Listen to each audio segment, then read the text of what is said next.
state, the middle class and the peasants, made a radical demand to have a much more powerful voice in government. They formed a new representative National Assembly. The angry king then shut down the Estates General, and the defiant people took an historic oath to continue meeting until there was a new constitution. In that summer of 1789, revolutionary words turned to revolutionary violence. The people stormed the Bastille, parading around Paris with the superintendent's head on a pike. Peasants burned chateaux and threatened nobles, forcing the National Assembly to end feudalism. In October of that year, the women of Paris, angry at food shortages, marched on Versailles and forced the king and queen back to Paris, where they live as virtual prisoners in the Tuileries Palace. It is now June 1792. Another crisis is looming. Many believe that the royal family is secretly in league with foreign powers intent on overthrowing the revolution. Nothing is certain except the king is in peril and bloodshed may be close at hand.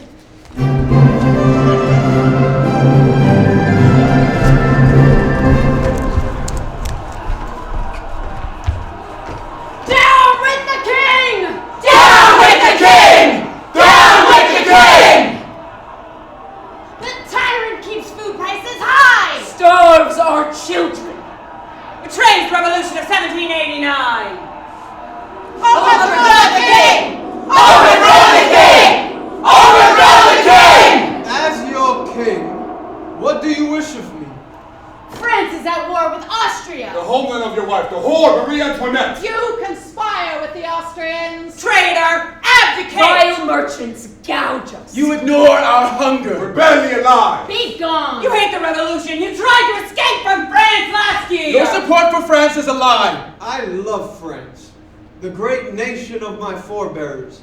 All of my acts are within the Constitution approved by the people last year.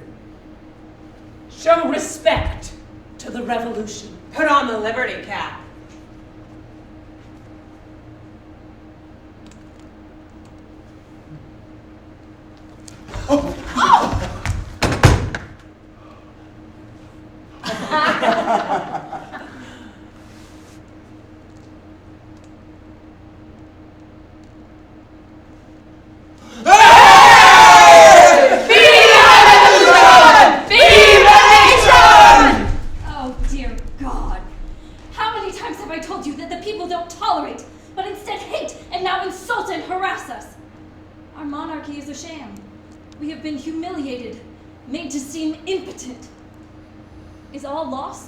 We share the blame, my queen. You're the one who urged us to escape from France last year. When we were caught near the border, we lost the support of many in the nation. Your dire words about our peril just underscores the harsh reality we must face together. So it is foretold. We are powerless in the face of looming threats. An abandoned couple in our palace prison.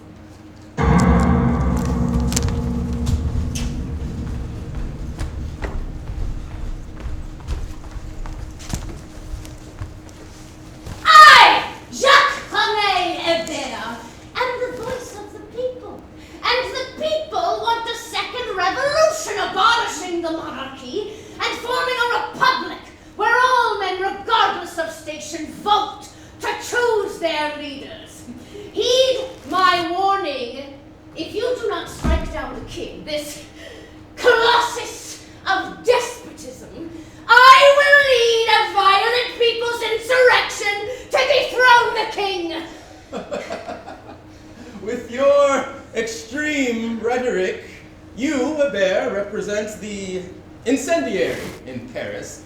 Only this national legislature, not your combustible mob, can depose the king and declare a republic. And the Prussian general at our frontiers has warned of the total destruction of Paris if we harm the royal family. You, Brisson, are a coward and a hypocrite. Only a few months ago you led us into a foreign war. Now you tremble about enemy threats. You temporize about the king's fate. Show guts.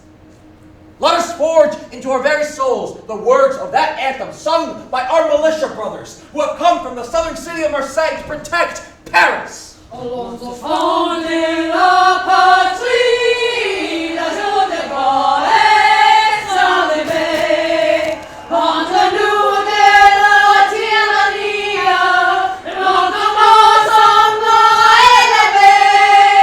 Notre nom sera élevé. Entendez-vous dans les campagnes? Having misplaced your spine, Riso, the people want to end the monarchy. It is time to respond to their fervor.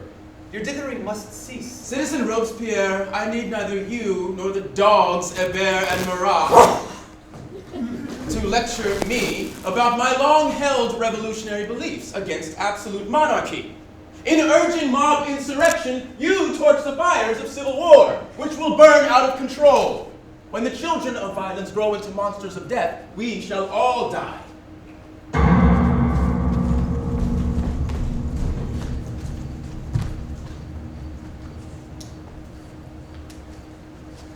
Regardez.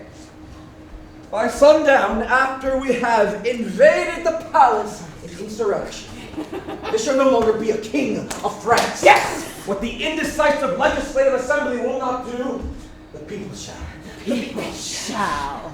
End the monarchy. End the monarchy. Overthrow the king. Overthrow the king. To arms! To arms!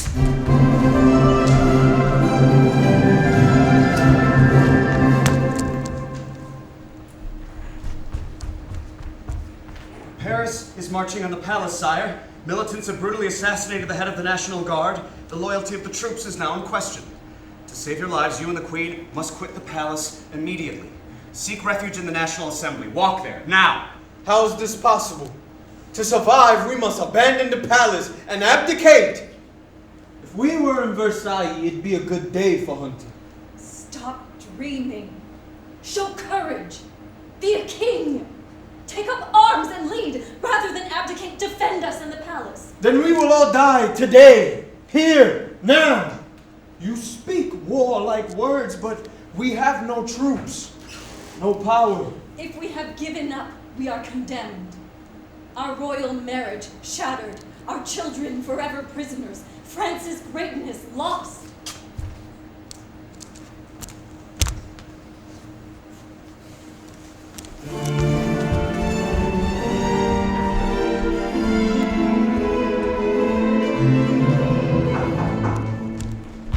Deputy Lindet, we beseech you to give the king protection in this National Assembly against mob insurrections. Louis Capet has abdicated, forfeiting his sovereign authority. He and his family shall be held captive in the Temple prison.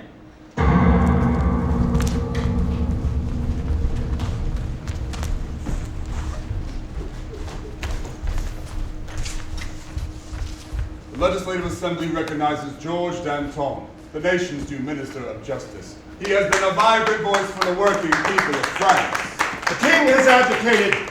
Louis Capet is a common prisoner stripped of his royal power. We now live in the bright dawn of a second revolution. France is a republic. When we elect a new national convention based on every man's vote, revolutionary democracy will be a beacon, casting the light of French liberty across the world. But first, we must cleanse France of the royalist offal that just massacred our fellow citizens at the palace. They fired on innocent protesters. These traitors must face a revolutionary tribunal. The guilty will face remorseless death. From the new machine, the guillotine. It severs the head from the body in an instant. All of France deserves no less. I commend my friend Danton for his eloquence. Yes, swift death to the royalist conspirators. Citizen committees of surveillance will identify those who shall face trial. Robespierre will go far. He believes everything he says.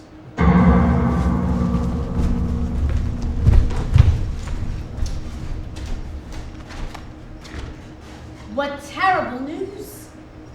Invading foreign armies have the fortress of Verdun under siege. If Verdun falls, the road to Paris is open to our enemies. We also face a vile plot from the arch-enemies of the Republic. Aristocrats, royalists, disloyal clergy. They plan to break out of prison and slaughter us. We must put them to the sword.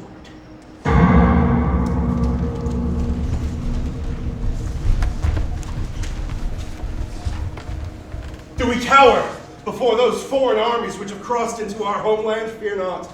The nation will be saved. Everyone burns to fight.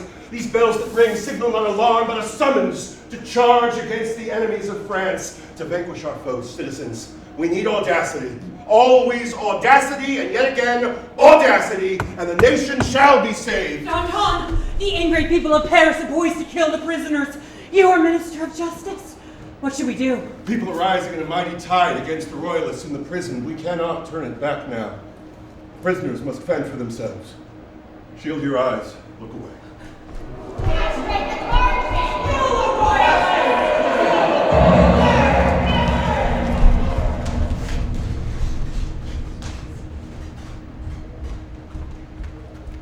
Incredible!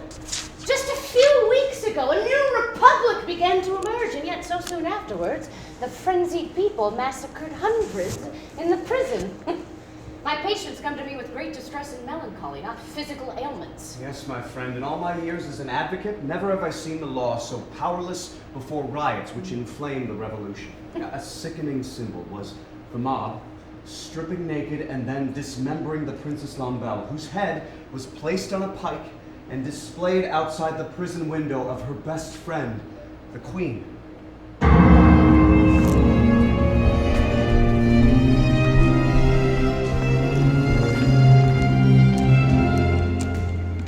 Events are moving swiftly. In the forward war, our friend General Dumouriez has stopped the Prussian advance at the Battle of Valmy, saving the Republic for the moment.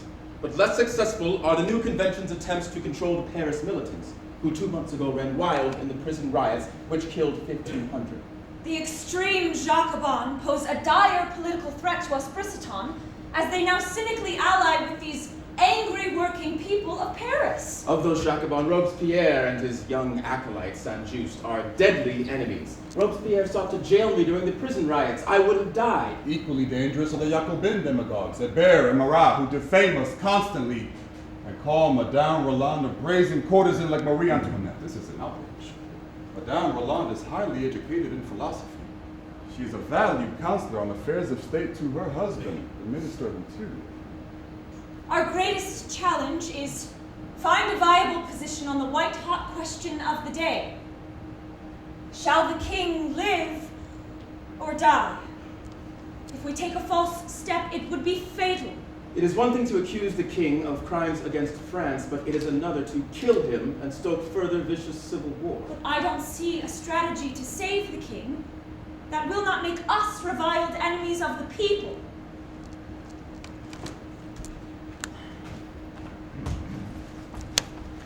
And I know my heart overflows with adoration for you, that the events of the day that prevent us from fulfilling our love is the source of much pain. Francois, you know how deeply I feel for you, but in these frenzied times, our personal feelings so often give way to our passion for the revolution. But can't we escape its incessant demands for a day of solitude in a pied-à-terre where we can truly show how much we love each other? Perhaps it would be wonderful to hold you and to... But can we do that now, with the new republic in such crisis? Please give me time to consider this, and consider my fidelity to my husband. But remember, I love you so much.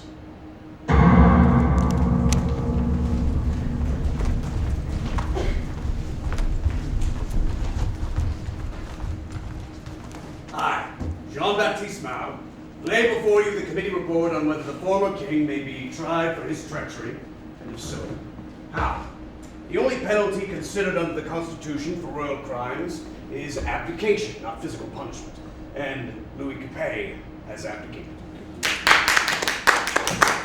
But we reject the idea that the Constitution gives the king personal inviolability. Under the laws of this convention, Louis Capet may be tried as a criminal for treasonous acts, and he may be physically punished, up to and including pain of death. Neither an ordinary jury nor even a special tribunal may try the king, no. He may only be tried by this national legislature, embodying the sovereignty of France. Such a national proceeding is necessary to serve as a symbol and a warning to all the European monarchs that they, too, will fall before the will of the people. Citizen Maul and his committee are just making up law. We cannot capriciously discard the Constitution when the masses shout at us. We need a measured debate about any trial and punishment of the king. How wrong could an in-thinking Ziso be about law? All these things we have done since 1789 can be called illegal. Just as illegal as the fall of the Bastille, as a renunciation of the monarchy, as a downfall of feudalism, as illegal as freedom itself. You cannot expect a revolution without a revolution. I, Louis Saint-Just Gobillon Maul, there need be no trial. Judge a king like a citizen. The idea will astound posterity. One cannot reign innocently. Every king is a rebel and a usurper claiming falsely to have divine rights. Louis Capet must be executed forthwith because he arrogated to himself the right to rule over man whose very nature it is to be free. His very being is outside of law. Only with the death of the monarch and the death of the monarchy may the revolution live.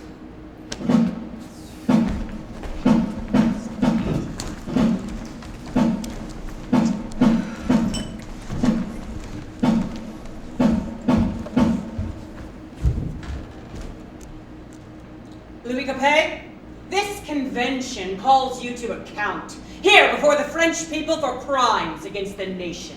Since the revolution began in 1789, you have sought to cripple or end it. You did this through conspiracies, clandestine correspondence, which we uncovered in a secret safe, with royalists, disloyal clerics, and foreign powers. And then you sought to flee from France, which we put a stop to in the town of Varennes. France accuses you of having committed multiple crimes in order to maintain your tyranny and destroy our liberty. What say you to those charges of treason? I have only wanted what is good for the people of France. I have always acted lawfully within my sovereign authority. The troops at Tuileries on August 10th were to protect, not attack Paris. A fair reckoning of my reign will show you how dedicated I have been to serve the beloved people of France. How do you account for the deceitful, damning documents written in your own hand to enemies of France, which were uncovered in your own chambers? That is not my hand. That must be forgeries. Oh, you speak blatant falsehoods. These documents prove beyond question that you are a lying traitor. There is no question of the king's guilt. To delay his death, I will propose that Louis' punishment be presented to the people in a referendum. This will confound the militants who want the king to die, but also want direct democracy. There is no good answer. If the king dies, it'll spark further civil war and remove him as a pawn in negotiations to end the war. If the king lives, he'll be a ready symbol for royalists wishing to restore the monarchy. In the end, my dear friend, we must accept reality, whatever we wish. The king will die. And the deputies won't approve your gambit of a popular vote. And worse, it'll put the mark of Cain on us as royal apologists. Always in the eye of the storm. Always in the shadow of the popular hatchet. We walk in the glint of lightning. I, Raymond Desez, advocate for the king. And I urge you to view Louis XVI with sympathy. Since ascending to the throne in 1774 at age 20, the king has brought to the monarchy sterling character and love for the people. He has been just, economical, humane. The king's defense is as straightforward and unadorned as the man himself. The 1791 Constitution explicitly states that the king would be immune from prosecution. You cannot act as both accuser and judge. Acquittal is the only possible outcome for this citizen king who fought to be a conscientious reformer.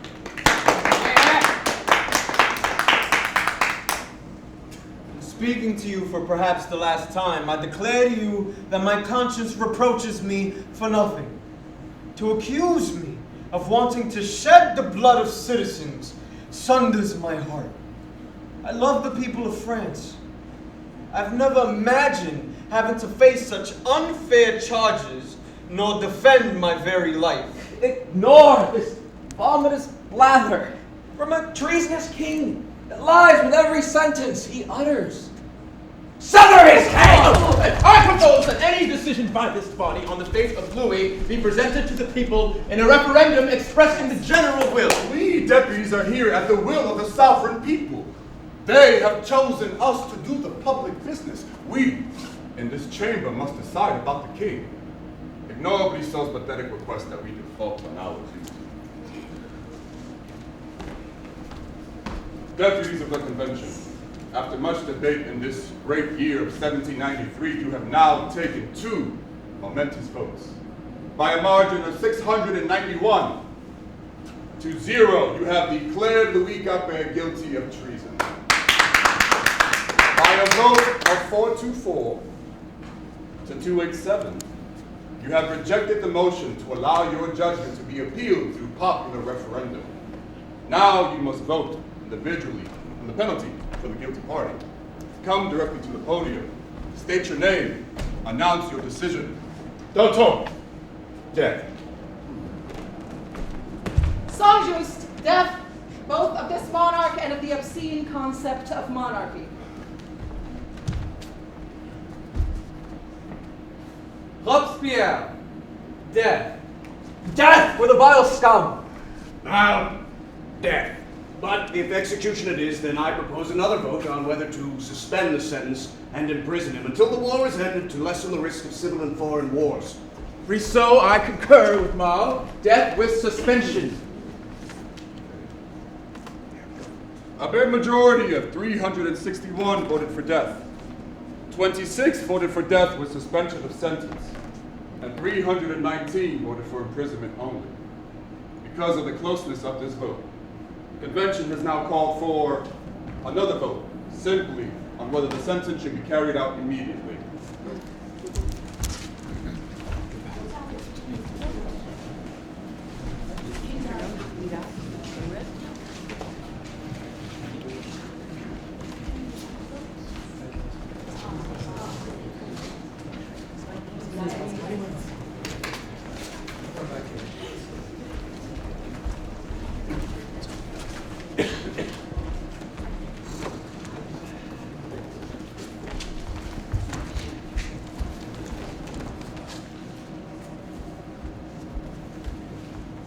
And on that ultimate question, the convention has now voted 380 to 310 that the king shall die forthwith. Death to the king! Death to the king!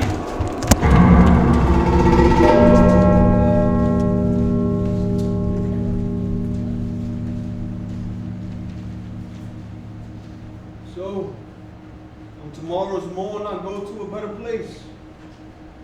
I pray to God for the safety and health of you and the children. And to my son, my heir, I would say, were you to become king, devote yourself to the happiness of France. Forget all hatred and resentment, particularly that which relates to the misfortune and vexation I have suffered. We have all suffered misfortunes and vexations, with more to come. May angels attend your flight to heaven, sire. The people will remember you as a man with a good heart.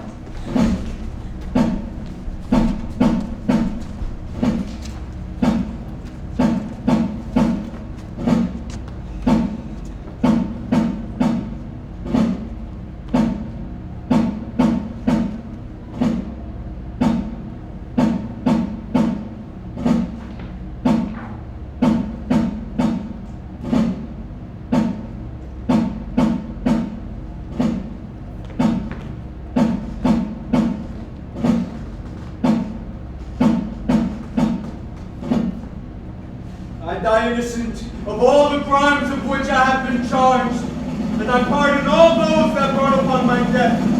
And I pray that the blood you're about to shed may never again be required of France.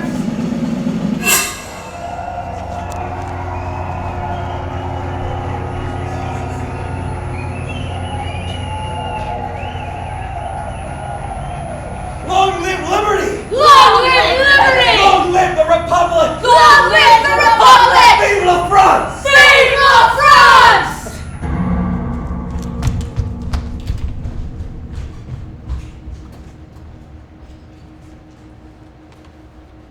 I am shocked at the death of the king, like many of my friends and family.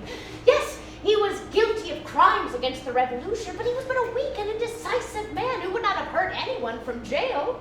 You're wrong, my friend. There could be no true republic while a king lives. Do not think of Louis as a person.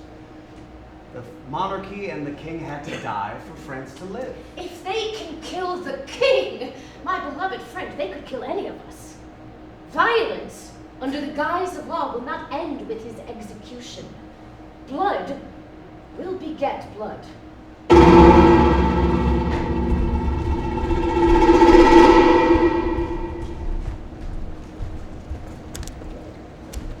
Your family, my friend.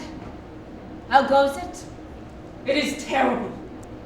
We killed the king, and still nothing is better. All of Paris is poor. I have no job. We cannot afford bread. The paper currency, it's worthless. The merchants, they're gouging us. We must fight back against them. You greedy vampire! Your days as a blood-sucking shop owner are over! We demand lower prices! And if you refuse, then you will be the one to pay a high price, and that price will be with your head!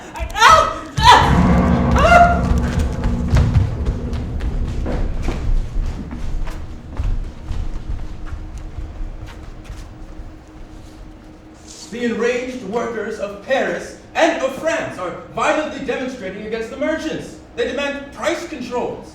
They are ignoramuses who wish to level everything. It is wrong. It is also anarchy. The Jacobins who should join us have abandoned principles of economic freedom and feign egalitarianism. There is also the growing threat from foreign monarchs who have formed a coalition to attack regicidal France. Guizot neglects to mention his longtime ally, General Dumouriez, insultingly has accused the Jacobin War Ministry of failing to feed, clothe, and arm his troops in Belgium.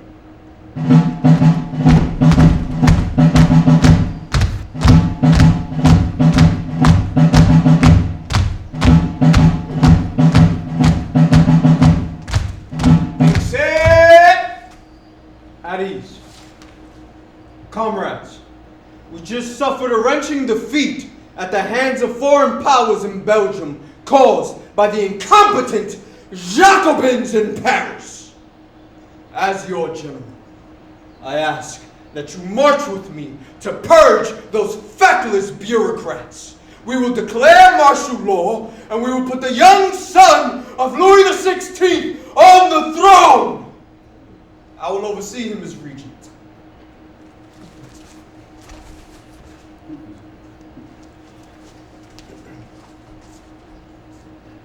Sir, let us be to the point. Your officers and your troops will not do what you ask. We will not march on Paris and throw over the government in a coup d'etat. Why is that so? We, the army of France, do not wish to replace one autocrat, the king, with another autocrat, a general, namely you. We believe in the revolutionary ideals for which the war was fought, that the people shall rule.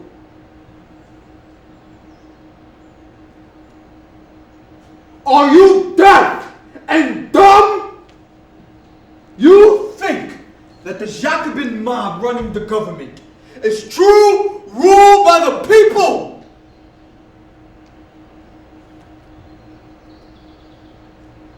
You are dupes!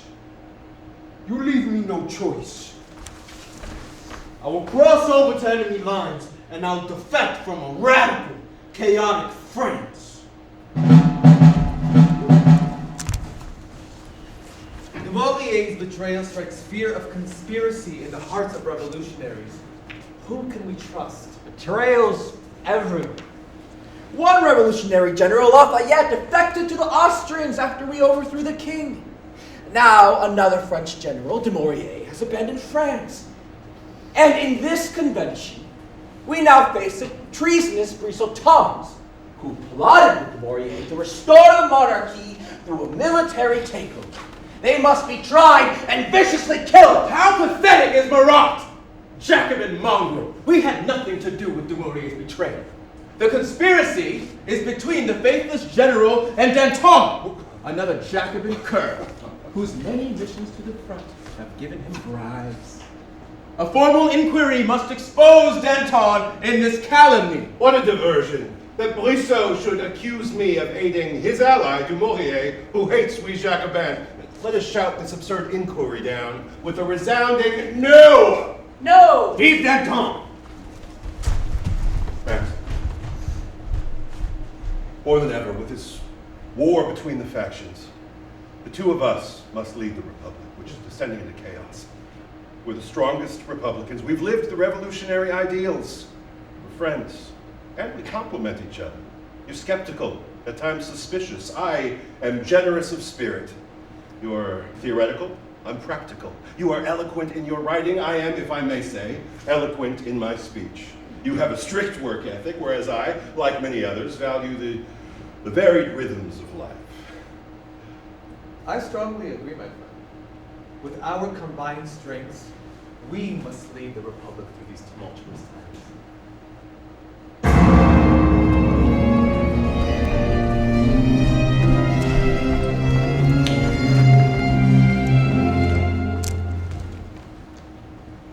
We Brissotons risk assassination because lies fly across Paris about our supposed support of the king and our indifference to food shortages. But I will not hide. We also face peril from the Jacobins' revival of institutions of false justice. Committees of surveillance now identify suspects on the merest gossip or rumor. A revived despotic court, the Revolutionary Tribunal, imposes death for vaguely worded crimes like attacking liberty. Even Danton said of it, we must be terrible so the people don't have to be. We also face peril from a new Committee of Public Safety. Just 9 members appointed by the convention to meet in secret and direct all ministries. We have no members or influence on these dangerous institutions. Indeed, the hideous Jacobin Marat is fomenting another insurrection in the convention seeking our death. We must turn the tables on Marat. Let us accuse him of sedition.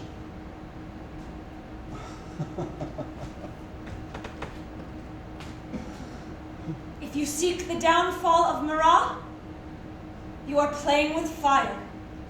With a hellish Satan who has a special power over the people of Paris. Charging Marat is a mistake, because he will clearly be acquitted in the Revolutionary Tribunal, and that will put us in grave danger. We must try. Good night, my friends.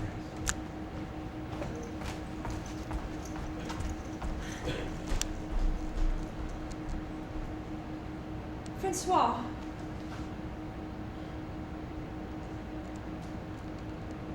My thoughts constantly return to your romantic request.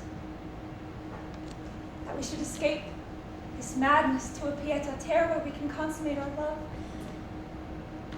My fidelity to my husband and devotion to the revolution are no longer barriers to this overwhelming desire for one profound reason. We may not live much longer. Our enemies come ever closer as our fortunes ebb. What tristesse that we may never fully express our love. Manon, my heart beats feverishly to hear you speak of hopes that I have constantly held dear. I adore you, and so want to touch you everywhere. With your permission, I will find a place and time. You must not let the events of the day frustrate what we both desire so fervently. Dearest one, your wish is my wish.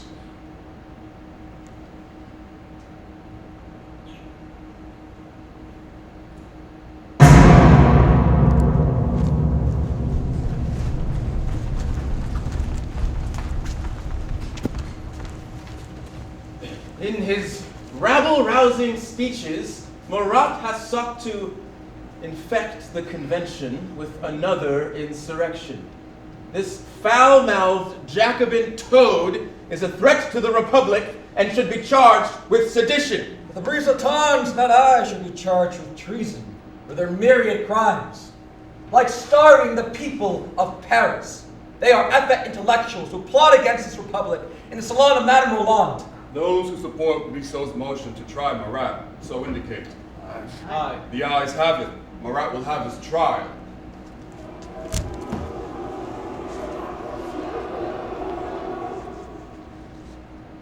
Here's the final word. My defense against the vermin who indict and defame me. I am the true friend of the people. I am their eyes and ears. I have predicted treason from false patriots.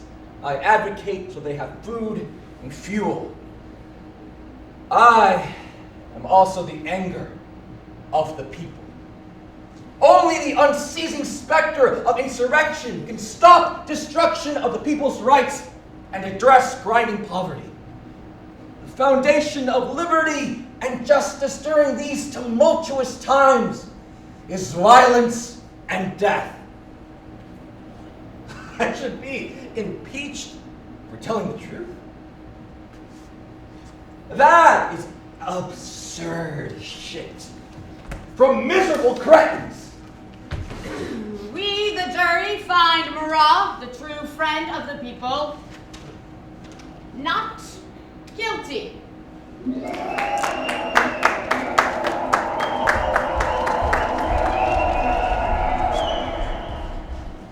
This attack on Murat is badly misfired. It's likely to hasten our downfall. Never have I felt so powerless.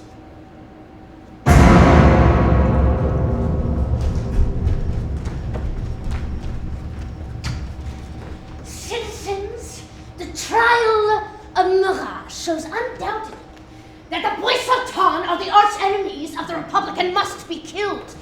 Otherwise, they will continue to block us from relieving the nation's economic distress with taxes and price controls. They favor not just the aristocracy, but also the villainous merchant class, which has its boots on our throats.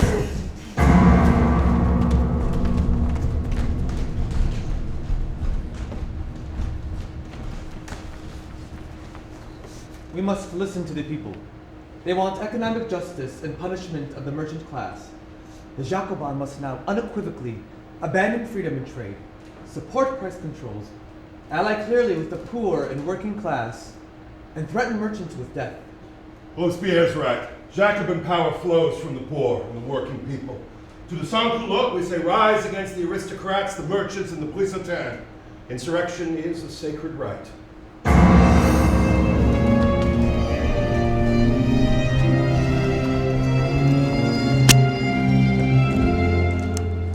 Momentum for price controls and other steps toward equality is growing, contrary to our core belief in economic liberty. If we oppose price controls and measures for more equality, then we are once again playing with fire, just like we did in trying Murat.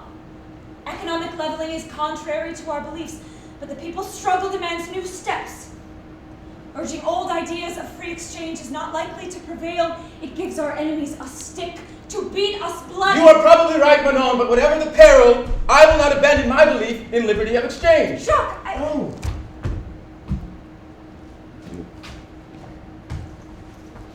Manon, it is done. I have arranged for us to spend June 1st in a beautiful apartment on the Place de Bourges. Despite the chaos around us, I only have one emotion, pure joy. May it be so, my dearest love. Now is our time.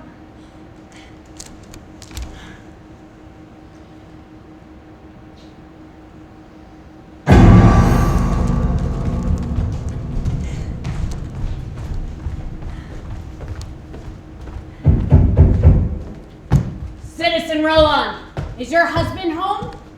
On authority of the Paris government, we have come to arrest the former minister. No, he's away from the city. What an absurd day when the people of Paris threaten the national government, when the nation's leaders fear the violence of a local riot. Enough words. We have also come to arrest you. May I take a moment to write a note to a dear friend? No! Quickly, now! Put on this cloak so we can hide you from your enemies on the street. We need to make sure you survive for your trial. Never! Innocents, however poorly oppressed, will never adopt the posture of the guilty.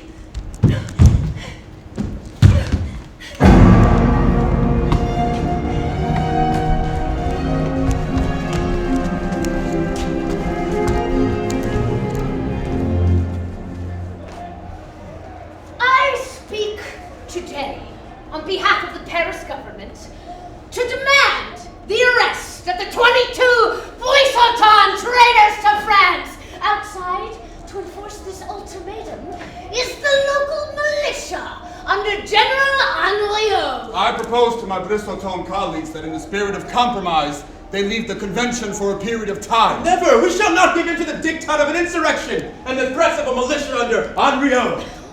The president of the convention has demanded I end my malicious intimidation of the deputies. Tell the idiot president that he and his convention can go fuck themselves! I will order the Paris militia to blow the convention to hell if it doesn't arrest the Brissotins immediately. Deputies, let us go outside and confront the people, the local militia and General Henriot. We must show them that we are all revolutionaries. General Henriot, we national deputies reject your order to arrest the 22 Brissotton deputies. That is the decision for the National Convention of France, not the local militia of Paris. Get ready to fire, soldiers. Cannoneers to your guns! Let us delay no longer. This convention knows the treachery of the Brissotins. Let them be handed over to the Paris Guard and put under house arrest. This charade must end. We are the true revolutionaries. Ridiculous cowardice. This is cowardice. House arrest. Disgraceful. Max, look, I hate the Brissotins, but I hate more that the Paris mob is bullying the National Convention of France. We must not cede power to rioters. We Jacobins draw our strength from the street. We have to use a violent uprising of the people to rid us of the elitist Brissotins. But it is also true that we cannot be forever swept forward by the passions of militant Parisians. The Committee of Public Safety on which you sit must assert strong central authority for the nation. Only with strict order can we preserve liberty. You and I have much work ahead.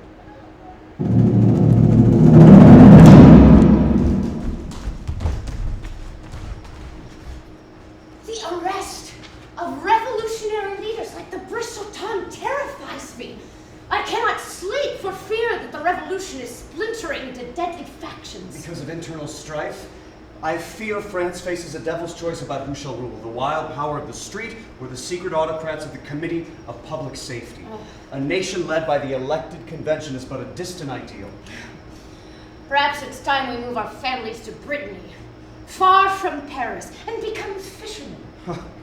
Better the roiling sea than the boiling cauldron of politics.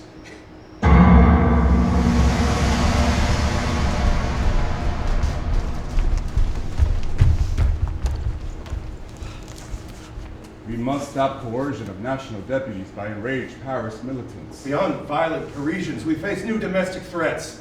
There's a horrific civil war in the western province of the Vendée. Royalists and Catholics seek to overthrow the Republic. And moderates, Brissotins and other provinces like Bordeaux and Normandy are raising armies seeking more local control. Power must be centralized in the Committee of Public Safety to stop the provincial revolts.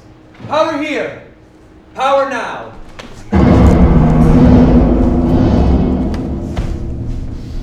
Let us drive a dagger deep into the heart of these enemies.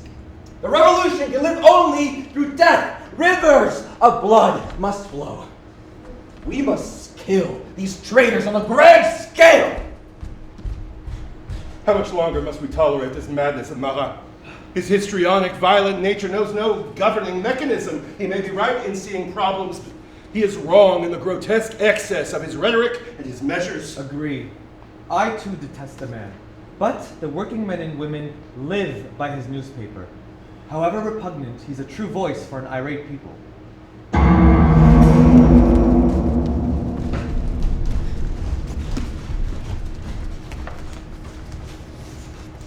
The Jacobin government is filled with false idols. Men who threaten France. Listen to Francois Bouzot, a Brissotin who escaped from Jacobin Paris. Citizens of Caen, conspiratorial Jacobin engorged with blood and hate impose their radicalism on the national government. We will not allow this outrage. With our own army, we must topple the Jacobin autocracy, especially the rabid Marat. Marat sees public safety only in a river of blood. Well then, his must flow. His head must fall to save thousands. Unless we moderates return to power, we all shall die. Agree. Agree. I must go to Paris.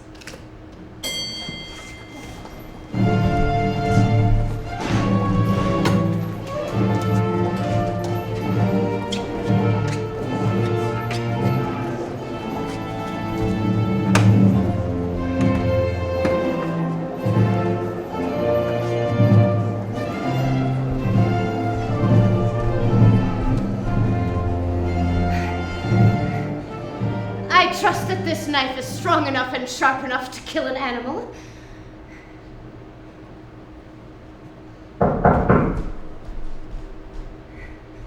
I must see Citizen Marat. I am Charlotte Corday of Cannes. I have vital information about the Brissotin traitors there. He will find it of great interest. No. He's taking no visitors. He's not well. But I have reports of a conspiracy that Citizen Marat must hear.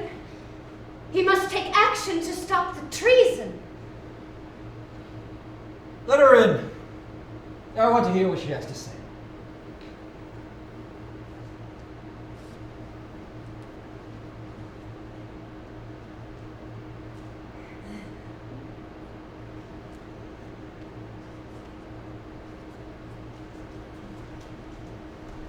Stand at the door, not too close. What news for me? As you know, the Brissotin expelled from the convention have escaped to Cannes. Pétion, Gaudet, the good friend of Madame Roland Bouzot, and they have formed a cabal to enlist locals into a new militia, and they... More details. I must know more. Yes. Yes. But may I come closer? Speak face to face with so great a patriot. If you must, I need this information.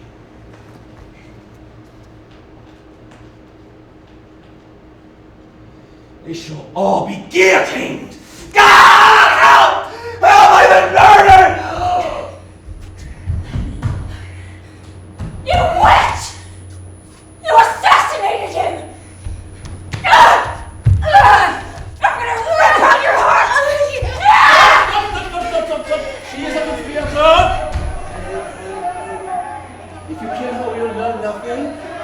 The authorities must question her.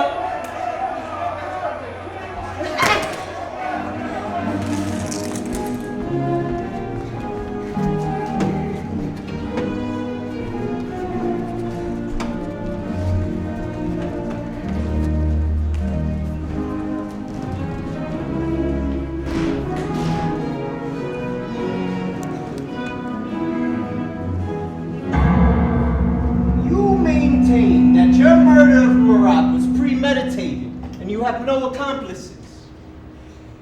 Yes. I came to Paris of my own volition, to rid France of an arch-criminal who was subverting the nation. I killed one man to save thousands, inspired by the founders of the Roman Republic. But are you not a royalist? A supporter of the monarchy and its restoration? Absolutely not. I am a supporter of the revolution and the republic. I have always been so. But I believe in order and fairness, not ruled by violence and fear.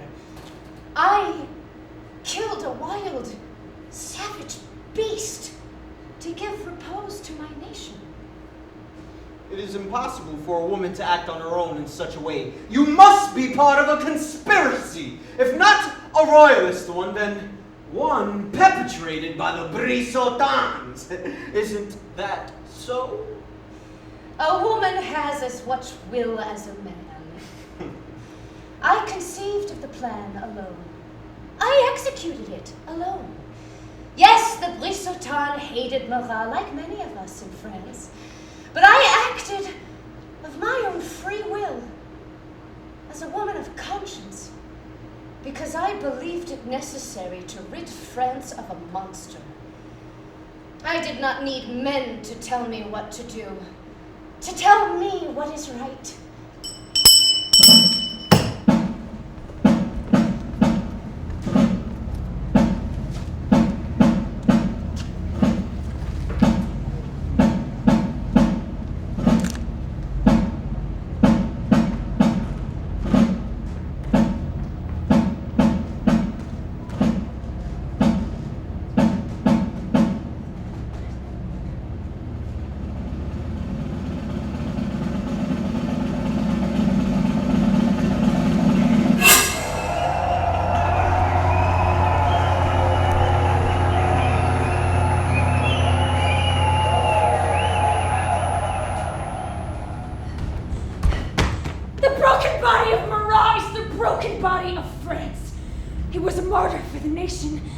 The voices of the people must never be stilled.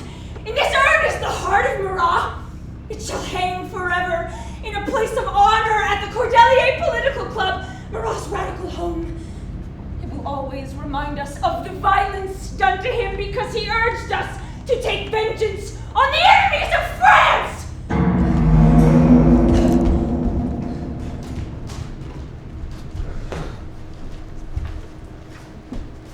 My fellow Jacobins, the assassination of Marat was a shock.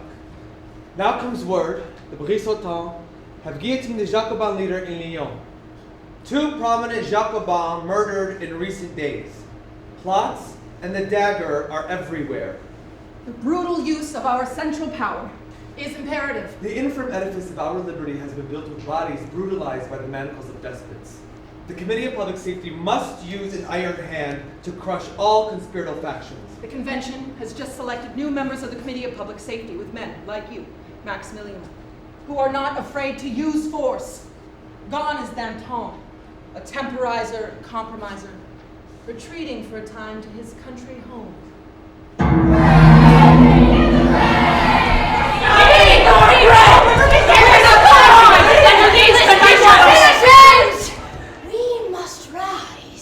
Once more an insurrection against the convention. The merchants of death who deny us our daily bread are abetted by the Committee of Public Safety, whose boats the convention litter. So long as that committee usurps all power, we shall never have bread or liberty. Our constitution will only be a chimera. The people must rule directly. Yes! Are you prepared to march? Yes! Against the convention? Against the convention! Against the committee! Against the committee!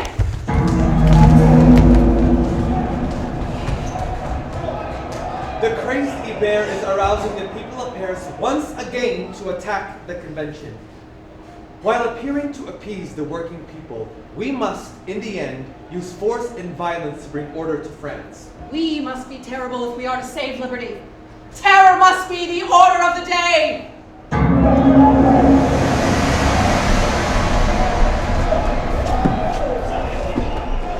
Now, deputies, you must listen to the people and answer our cries. Cries of suffering in the hall. In response, let the call go forth. Terror is the order of the day. The Committee of Public Safety is charged with devising dramatic steps in order to achieve terror and must drive fear into the hearts of those who are unfaithful to the revolution.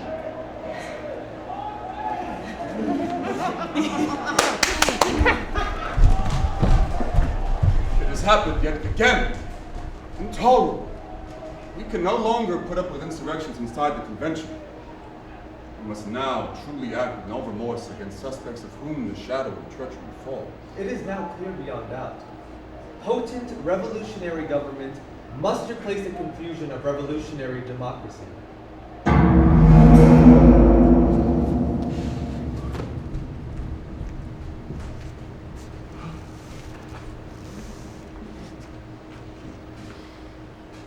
My beloved Francois, I spend so many hours envisioning you by my side and consoling me.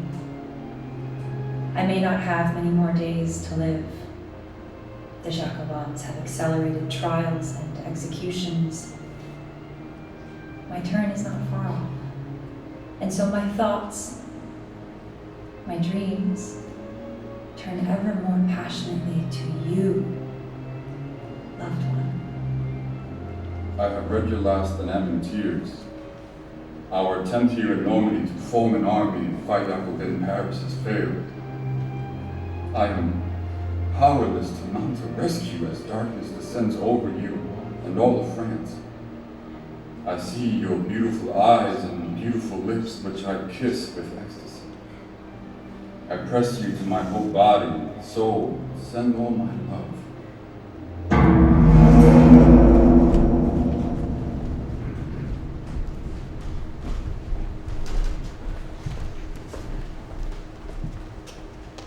A report now to the Committee of Public Safety on the state of the terror. Citizen Cambon, how about the military efforts? The mass national conscription imposed last month is now energizing France. With new generals drawn from the ranks, we are now pushing back against foreign enemies on the frontier. Provincial revolts have now been suppressed, with a bloody victory in Vendée and a murderous siege. Citizen Couton, is the working class under control? Yes, we have drawn the nettle from the thorn of popular unrest. The committee banned all political gatherings in the 48 sections of Paris. Malcontents are being charged with crimes. A new citizens' army compels rural farmers to sell their grain. And Citizen Saint-Just, what about our efforts to identify and execute traitors? The Revolutionary Tribunal has more judges and more jurors to convict and execute many more enemies of the people. Importantly, we have enacted a new, broader law of suspects to accuse those lacking in revolutionary spirit. Newly energized committees of surveillance are everywhere to accuse those and identify those suspects.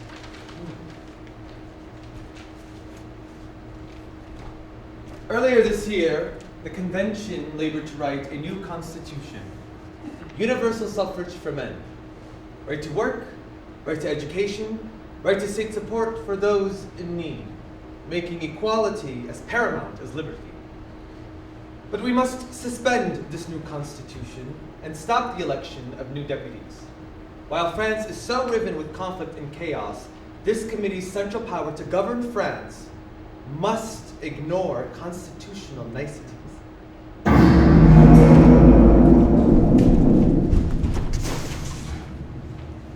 You are all well aware of the crisis we face from the war, economic hardship, and vicious factionalism. But, for the duration of the war, I move that the Constitution be suspended and the Committee of Public Safety be given maximum executive authority over France. Aye. Aye. Aye. Aye. We have other matters pressed upon us by Hébert and the Paris militants. We must immediately try the Queen and the Brisotons imprisoned in But Paris. hold for a moment. The Queen is a pawn in negotiations with foreign powers. Foreign sympathy for her is already great because she is separated from her children. Such sympathy will only increase at a trial where Hébert will hurl pornographic slander at her. Whatever her past, she is now only an aging woman sitting in prison. Isn't it inhumane and impolitic to kill her? We had the same argument before the death of the king. Any royal estate must be removed from France. Hyperbole about the Queen's improper personal life has been commonplace for years. That is irrelevant. All that matters is she's an enemy of the people. They demand her trial. We must agree.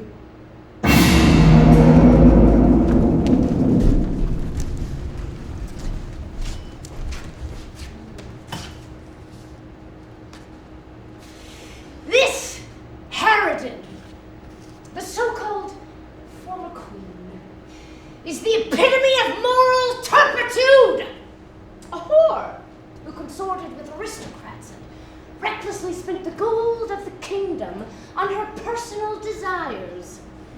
She is an Austrian she-wolf, an arch-tigress who needed to quench her thirst on the blood of France. Her sins include teaching her son to masturbate and inducing him to have intercourse with her. Nature refuses to reply to such a charge. But I appeal against it to the heart of every mother who may hear me.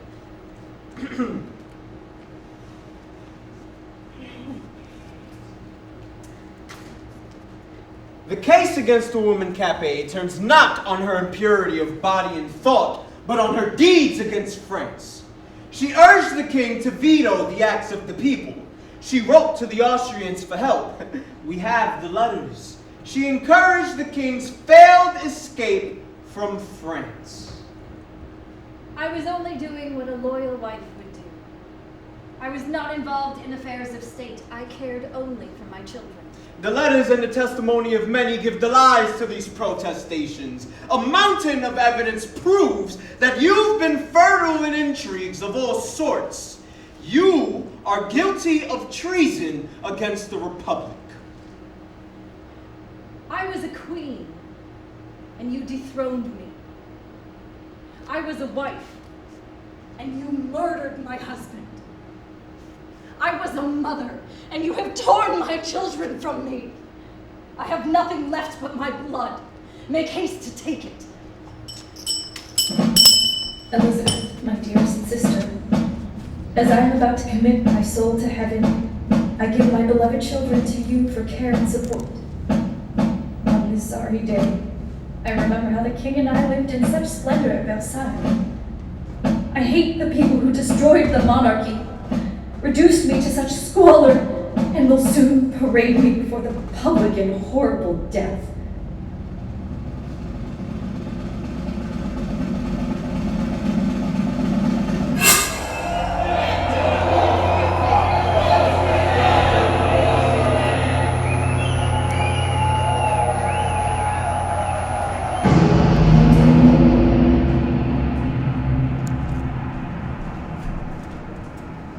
We have been trying these 22 Brisotans for several days.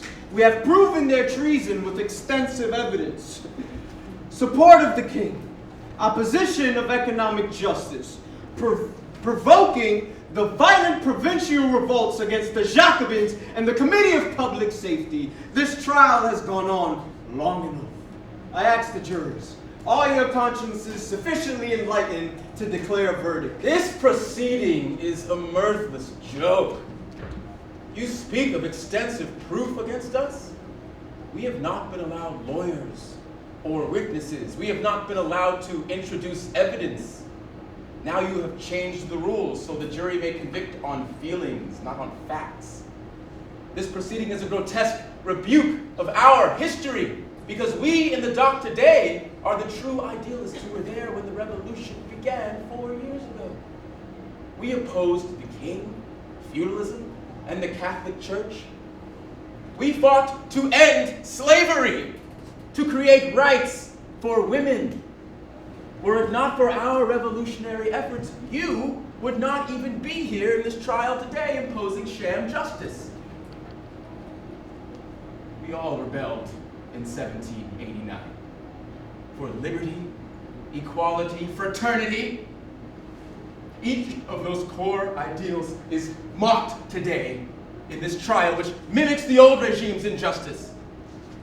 And Robespierre, my arch enemy, is a false priest worshiping the god of death.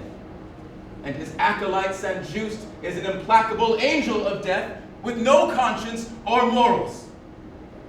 Your prosecution of us is a monument to hypocrisy, not to France reborn. The revolution, like Saturn, is devouring its own children. Silence! You are not authorized to speak.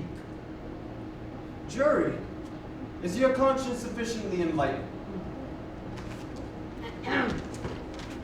The Brisotans are guilty of treason.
would like to imbue with all my sentiments, I press you to my breast.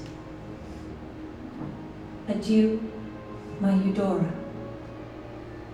Our love is precious, Francois, even if we could not consummate it as we both desired.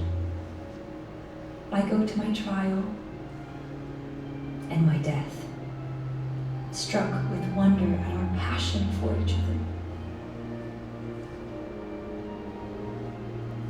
You are the mastermind behind the conspiratorial Brisotans.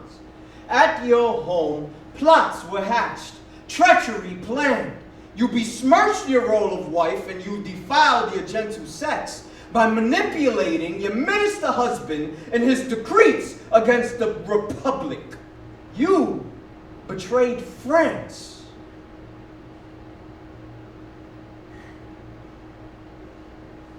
The Jacobin terror is appalling.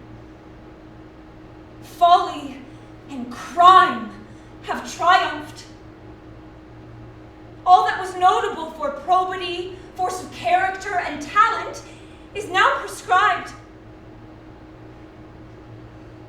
I denounce the rule of hypocrites like you, who always declaim in the costume of justice, always speak the language of the law, but have set up this tribunal to carry out your vengeance in a terrible and lawless manner.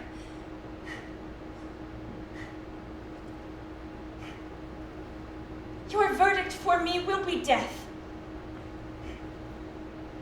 But history's verdict for you will be disgrace. Farewell our hopes. Farewell, beloved country.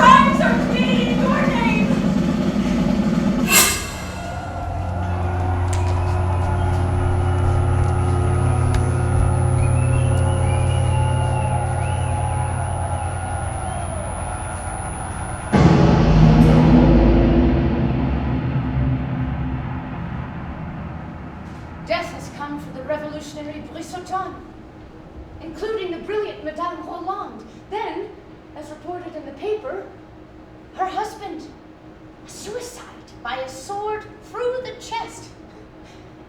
He left a note saying, "I no longer wish to live in a world suffused with crime." An age of terror is descending upon everybody. Factions in conflict, power concentrated, constitution suspended, democracy disbanded, the law lawless. I dread that the tragedy has more acts to play out, but tragedy it will be. You can stay close, my friend.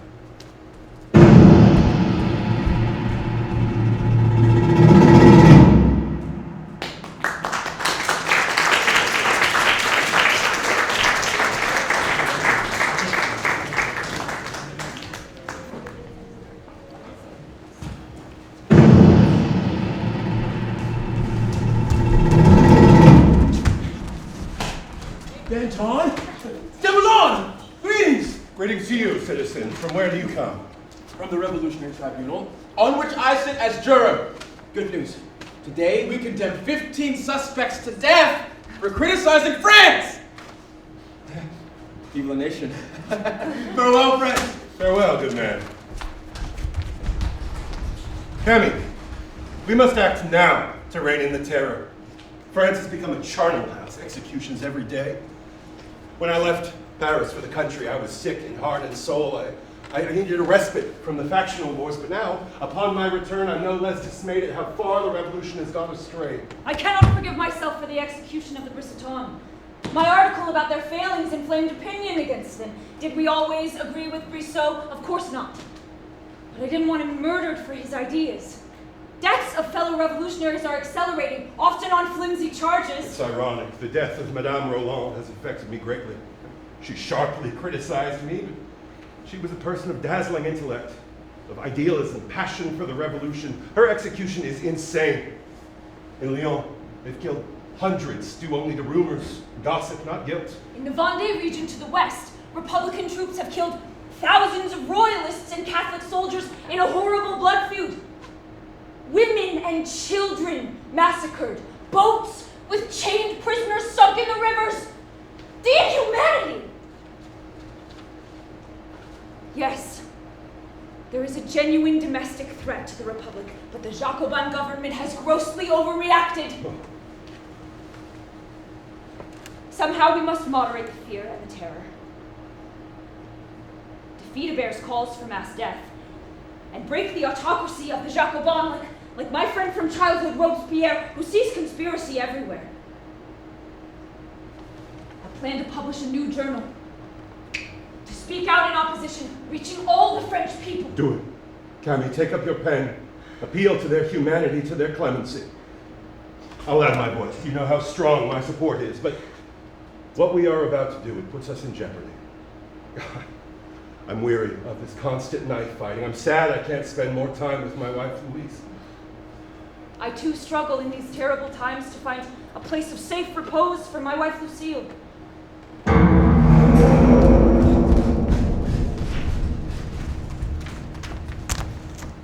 Louis, we must counter the chaos. Spies and informants feed the conspiracies of corrupt anti-revolutionaries. We must also suppress the demagogic Hebert. In his scabrous journal and his incendiary speeches, he now attacks the Committee of Public Safety and urges even greater violence. Yes, Hebert is too extreme, but using your reputation as the incorruptible, the Committee of Public Safety must increase fear. Daily executions suppress insurrections, and we must continue to execute traitors of left and right. My friend, we face a most daunting task. To steer between the Hebertist extremists and the moderate indulgence led by Desmoulins and Danton. If we favor either faction, we shall fracture the government.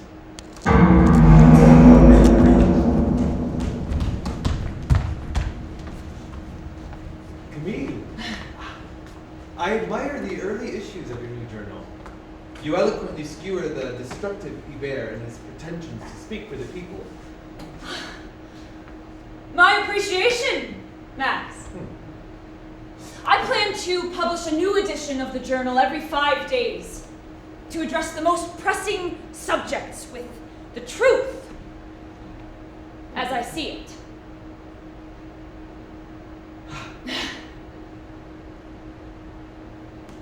Your commentary has already found a large audience, my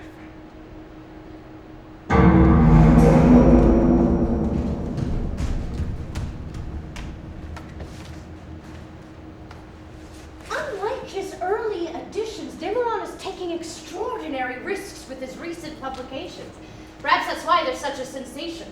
In number 3, he has the courage, or the folly, to attack Robespierre, comparing him to crazed Roman emperors. Listen to Desmoulins on the incorruptible. Do you want to exterminate all your enemies by the guillotine? But to do so would be the greatest folly. Can you eliminate even one man on the scaffold without making 10 enemies from among his friends and family?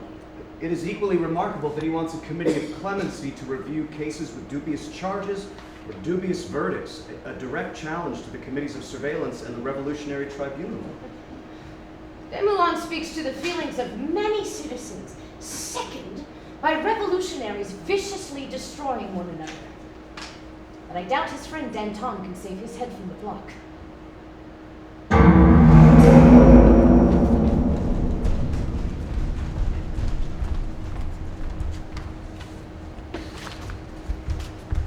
Camille Desmoulins' call to moderate the revolution is unpatriotic. He's a childhood friend of mine who has been led astray by bad company. Some want him arrested and tried, but instead, we should collect all the copies of Desmoulins' journal and burn them here in the Jacobin Club. Robespierre has said my writings must be burned. I respond to him in the words of Rousseau. Burning is not the answer. It wasn't the answer in the old regime, and it's not the answer now. The Jacobins have turned from reform to repression. Expel them!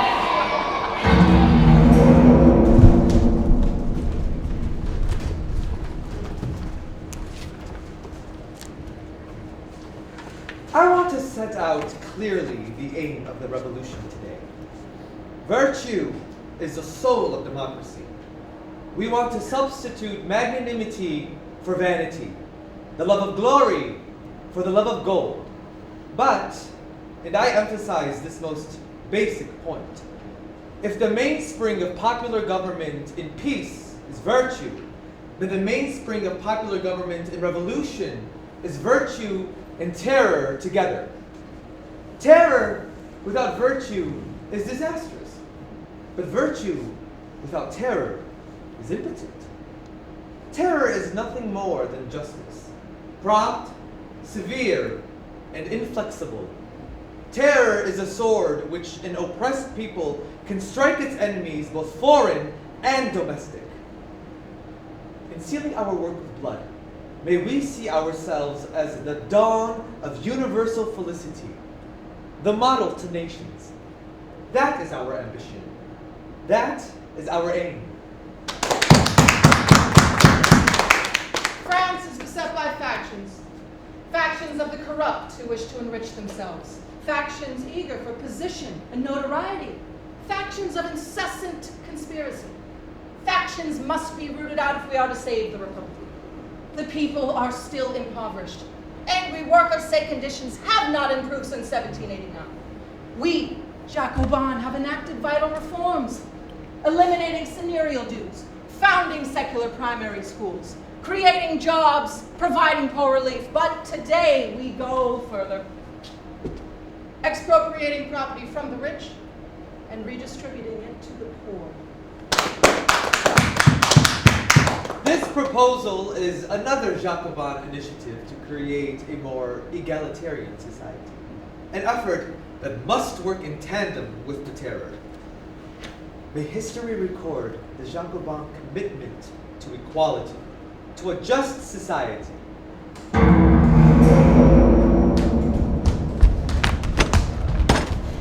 Saint-Just property decree does nothing for you, the poor in Paris.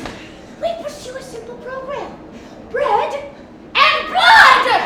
We must send Desmoulins and the other indulgents to their day of doom before the Revolutionary Tribunal. Robespierre is also an enemy. His phony piety makes the Committee of Public Safety despotic, yet he is too slow in helping the poor and making the blood of traitors flow.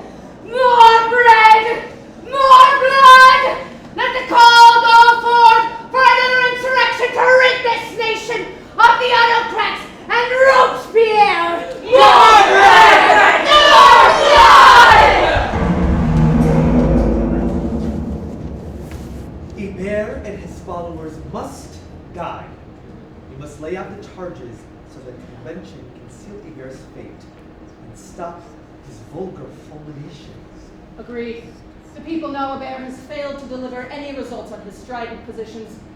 His arrest will not cause a popular uprising. And so I accuse Hébert and his followers of the most despicable crimes.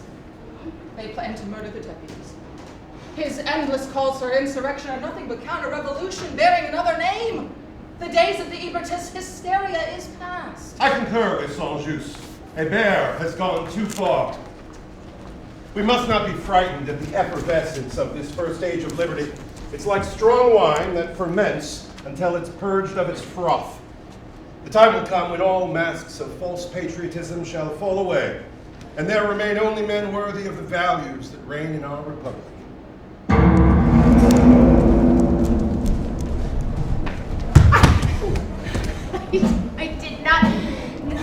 I did not mean to speak ill of Robespierre or Saint-Just. Please don't do this. Please, I'm a friend of the people. You cannot do this, please. I swear I'll take it all back. I never meant to tell Saint-Just and Robespierre. I meant none of it. Please, you cannot do this. Please don't do this. Oh, God, please.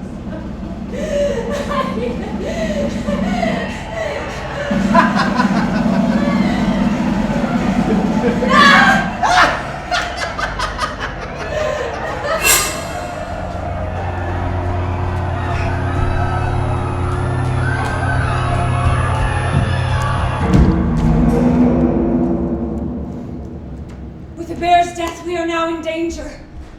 Robespierre expels me from the Jacobin Club. Even worse, a massive corruption scandal in the East India Company has implicated close friends of yours and is the talk of France. Your own possible role in corrupt activities, George, is much rumored in Paris. Robespierre thinks we use our calls for clemency as a pretext to cover your corruption and the guilt of your friends. Robespierre grows ever more rigid in pursuit of virtue, and ever less tolerant of the inevitable flaws of man. He has an arid life, with nothing in it but his politics. He has a brain, but he lacks a heart. And he doesn't have the guts to take me on. I'm more popular.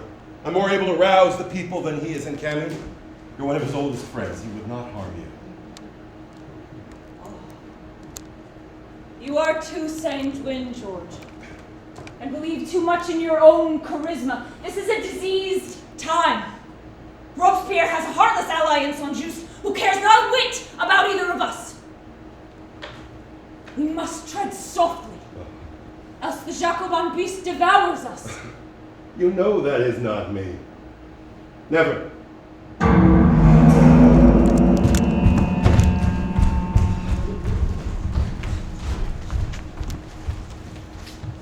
The bear was always rhetorically beating his chest. For all that bellicose verbiage, he died a coward's death.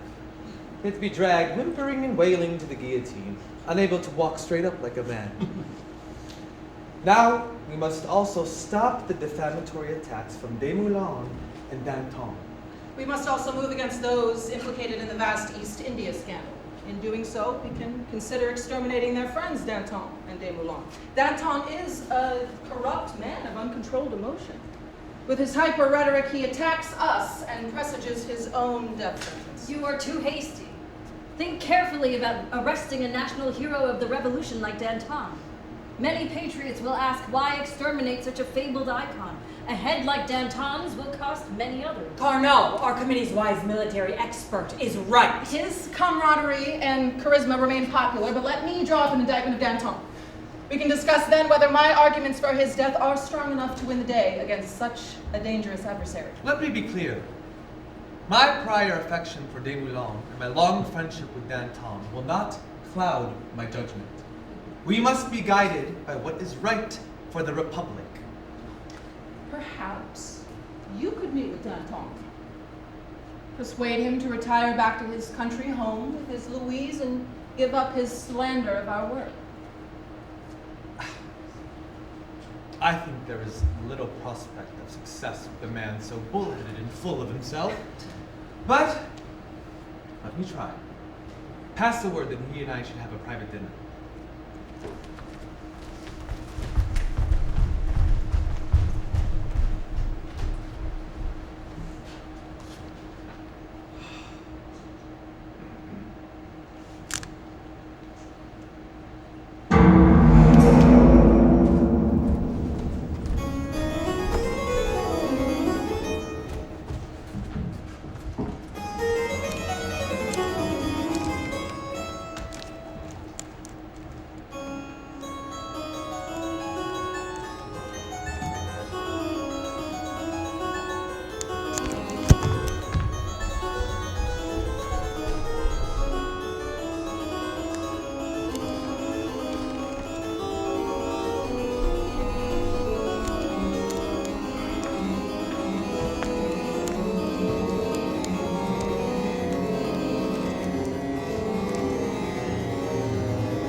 My friend,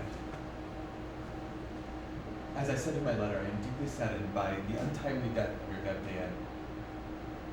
I do hope you and your new wife are finding happiness. Yes, I love Louise very much. And I hope you're finding comfort with the Dupli family. It's been, what, how many years since 3. 3 years. It's good. My dear Max, I'm glad that we're able to break bread and discuss a possible reconciliation. Although these are difficult times, crises have abated. The provincial revolts in the Vendée and in cities like Lyon and Caen have been put down. Thanks to Carnot's mass conscription, our armies number nearly 700,000. We are ready to push back the foreign enemies. Now's the time when we can try to lessen the legal violence and seek the original ideals of the revolution for which you and I have stood together from the beginning. A more peaceful democracy with true liberty and equality for the individual. Not a state-centered government based on repression, not a dictatorship by committee. Just activate the Constitution that you suspended in the fall, and that's all I seek. George, you overstate the progress which has been made. We are still beset by crises on all fronts. The nation is riven by fear and conspiracy everywhere. The conflict between clerics loyal to France and clerics loyal to Rome still tears the nation apart. And you neglect the unconscionable bribery and fraud surrounding the East India Company that involves many of whom you call friends, people who are utterly lacking in morals. You also know rumors abound about your own corruption at various points in your revolutionary career. The Republic is built on virtue linked with terror. You do not want the persistent rumors that you have been continuously for sale to harden into charges in the Revolutionary Tribunal. Take care. Your calls for clemency are seen as nothing more than a cloak to hide your corruption and guilt. So I would ask for something different. You let the trials go forward of those besmirched with this East India Company scandal, and you do not seek to defend your friends. You also stop the defamatory attacks that you and Desmoulins have launched against me, the Committee of Public Safety, and the Revolutionary Tribunal. Go back and live quietly in the countryside with your Louise, and stay away from politics, just as you've done in the past when you've absented yourself from the factional strife of Paris. It is I who has been working day and night to save the Republic. I had hoped that our long history and shared friendship in the Revolution might have been the basis for finding common ground. But I must say to you directly, Maximilian, that in your pursuit of virtue, you have grown inflexible and harsh.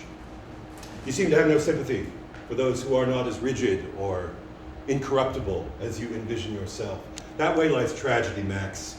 Your suspicions cripple you. You listen credulously to anyone who speaks of plots and conspiracies and corruption, including the gossip and intrigue of imbeciles and insinuators who you know are enemies of mine.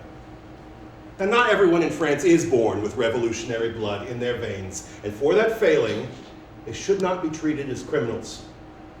There are others too who love liberty, but they're afraid of political storms. They too are not criminals. I'm incapable of seeing your virtue as the supreme value in our republic. We must have more tolerance for the difference that nature has bestowed on our fellow men and women. For me, virtue is what I do with my wife in bed at night. We must be sparing of so much blood. We must distinguish between error and crime. Too many of those sent to the guillotine have been killed on mere suspicion, wisps of suspicion. We have done justice in all cases. No innocents have died. How could you think otherwise? Your immorality, your corruption, your connection to bribes and scandals is intolerable to me.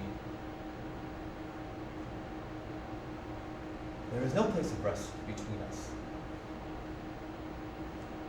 I must take my leave. If we do not stand together to slow this slaughter, it will kill us both.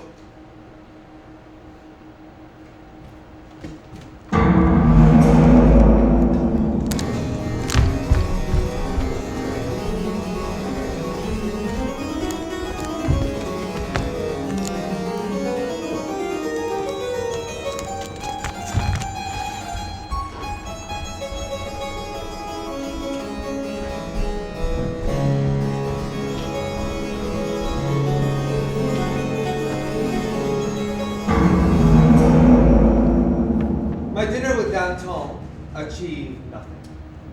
He is deeply corrupt and will not stand down. Desmoulins' latest journal is so critical of us, his publisher won't print it. Danton could state his case at the convention before he and Desmoulins are arrested. With all respect, that route is perilous. We must arrest Danton and Desmoulins first before Danton can whip up a public frenzy. Then I will present the indictment, and Danton and Desmoulins will be tried together in the Revolutionary Tribunal.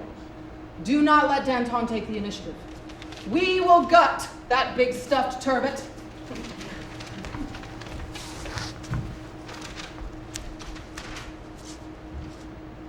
I will not support the arrest and trial of Danton and Desmoulins.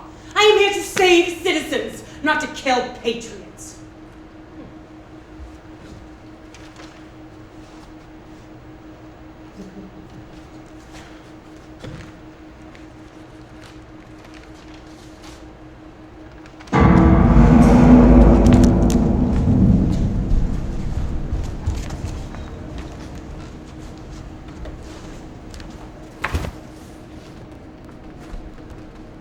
You have heard the ugly news. Danton and others have been arrested. This is wrong. Such extreme action should have been discussed here in the convention first. The Committee of Public Safety answers to us. They have now grown so swollen with conceit. It threatens us all. You are wrong! Dead wrong. The arrests were more than justified.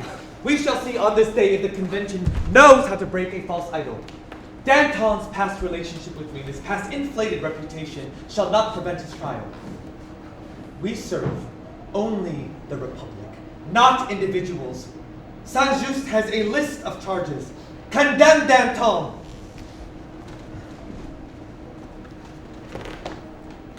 It is beyond doubt that Danton tolerated every crime, was connected with every plot, was artful in giving his treasons the pretext of defending the revolution. His crimes are legion. From conspiring with the traitors general, to aiding and abetting those guilty in the East India Company scandal, to taking uncounted bribes. His insidious campaign for clemency threatens the basic institutions of the Republic. He wears the mask of a patriot, but the fat, indolent, and lecherous man is nothing but a traitor. His trial awaits him. Intrigue will no longer touch this revered spot. Here will remain none but patriots. Unbelievable. Saint-Just prefers an encyclopedia of gross lies. Danton is one of our greatest patriots, now brought low by envy and deceit. What choice do we have but to acquiesce in his arrest? To challenge Robespierre and Saint-Just is to die.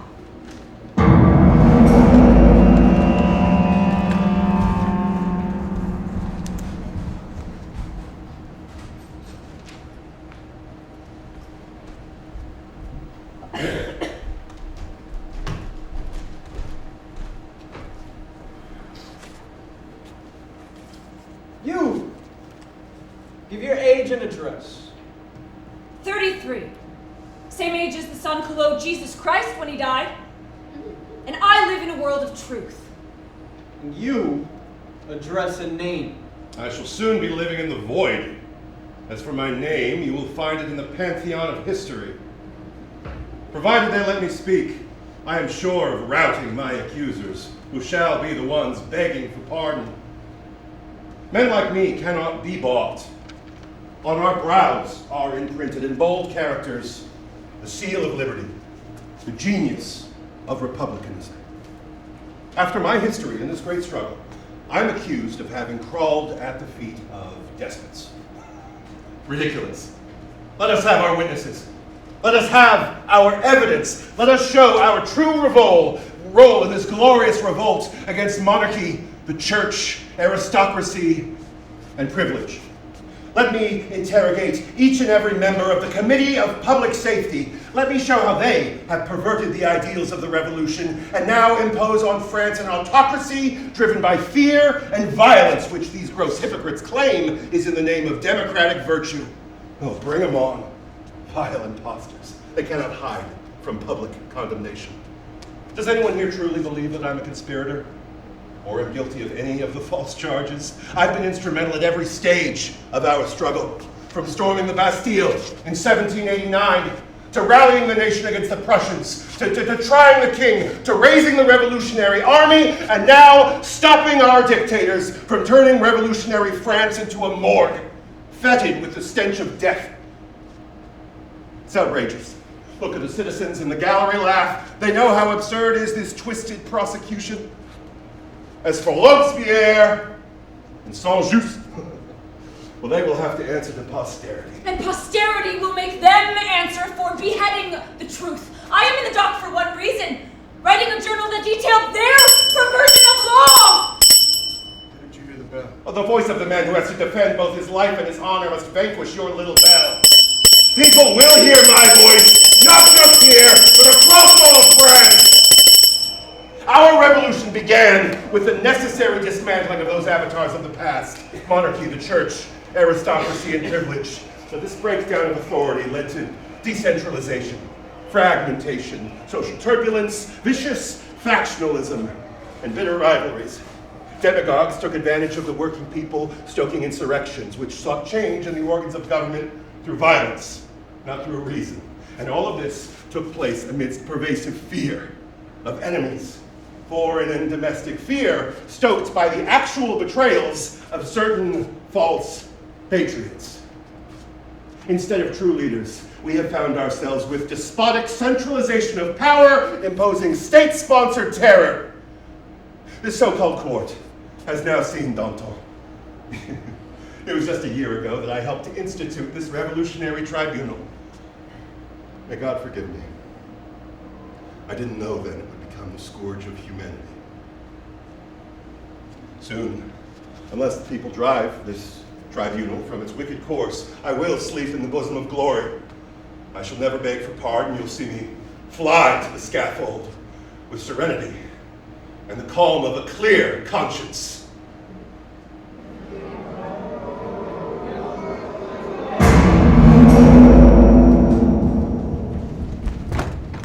The trial is not going well. Danton roared in his defense and captivated the galleries. We could lose this trial. To end this, we will use a fabricated letter from a false informant that Lucille de Moulin is bribing guards so prisoners can escape and murder members of the tribunal. The convention will also pass this decree. Anyone who criticizes the process of justice can be removed from the court. When defendants object or argue, they will be taken away and silenced.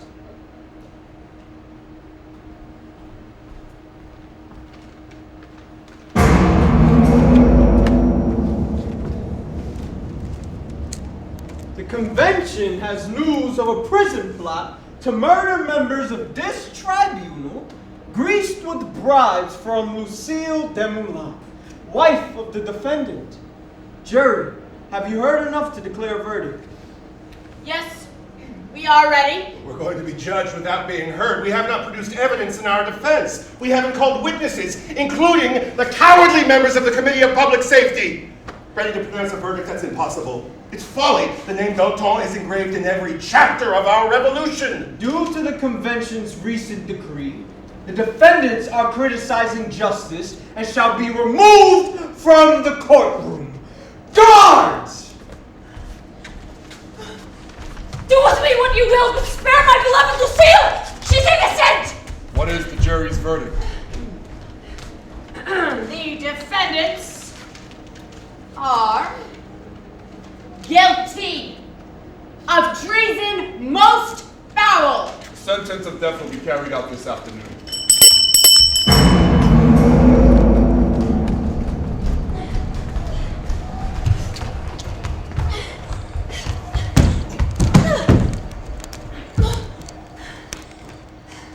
I sacrificed so much and put my beloved Lucille in such danger, and for what? Emmy, my friend, we must accept our fates. With our audacity, we've dared greatly. We've succeeded greatly. Our names will be enshrined in history. But we have also failed greatly. The turbulence created by the fall of the old order creates a storm that destroys us all. Oh, I fear for the Republic under the committees. Perhaps they could succeed if Robespierre had my balls. My deepest regret is that the stunted priest does not precede me to the guillotine. He will follow, for certain, within weeks. Forgive me, Lucille!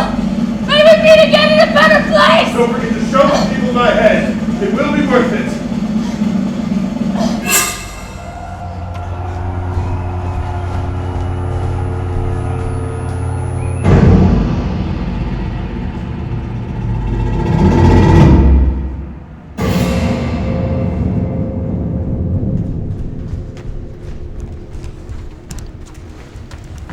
My friend, we three are now widely hated due to the terror.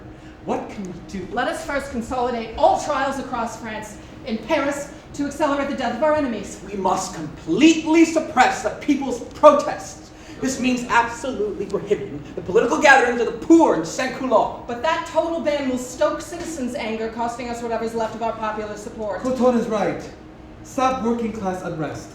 Only effective economic reforms from us can revive our flagging support with the people. Finally, we need to recall the radical Jacobins sent to end the provincial revolts. Men like Tallien and Coulot. Their pervasive atrocities are blamed on us. Max, think twice about bringing back those militant Jacobins from the provinces. They hate all of us trying to govern France here in Paris. Maximilian, you know I am merciless, but Saint-Just raises a good caution. We are not so strong as you think. You must consider practicality. No! We must recall the extremists. We need to govern without fear or pity and suppress any evil in Paris their return may cause.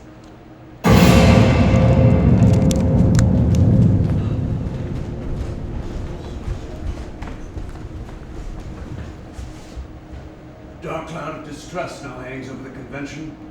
The Brissotins are all dead. They're executed or suicides, like Francois Buzeau, the close friend of Madame Roland, just found half-eaten by wolves after stabbing himself. Dead too are the Hébertists and the Dantonists. The newspapers and journals are all censored into silence. Who is next? The Committee of Public Safety can secretly put a black mark of death on anybody. And the committee itself is riven with conflicts and dislikes of Robespierre. He is a pompous moralist who knows not of life. And the committee of deputies live in fear of Robespierre. We acknowledge his idealism and incorruptibility, but we distrust a man who sees conspiracies everywhere and believes in his own superior virtue. And now we doubt his mental health. He emasculates us. If we disagree with him, he will condemn us as traitors to the revolution, just as he did Danton. Danton! Danton! Danton!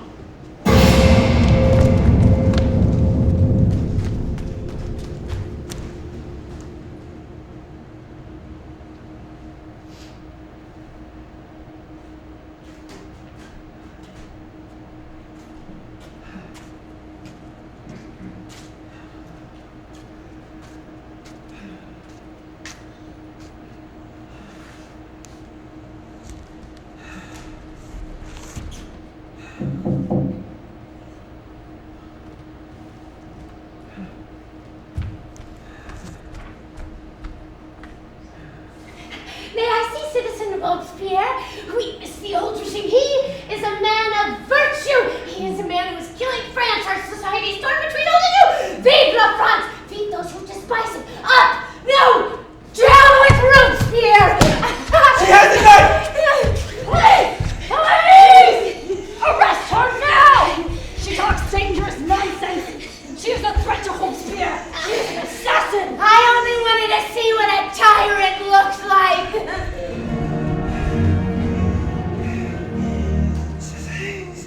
Slander, arson, poison, starvation, atheism, murder. The enemies of France have been prodigal in every type of crime, and now assassination. I was at least judged worthy of the tyrant's knife. Is not life in Paris as fraught with danger as the dangers in the fields of battle? Citizen Robespierre, may you steer France through our present storms to a safe port. We shall never get out of our present state. I am constantly beset by worries. Citizen Robespierre.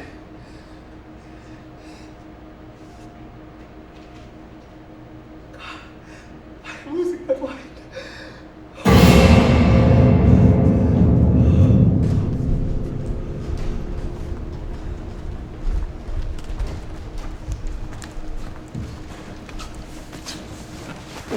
Citizens, welcome to this historic festival of the Supreme Being. I am honored to be speaking directly to thousands of you in the Tuileries Gardens. The political half of the revolution is achieved. The second half, moral regeneration, is still to come. May the people of France, yearning for spirituality, swear fidelity to the existence of the Supreme Being and the immortality of the soul.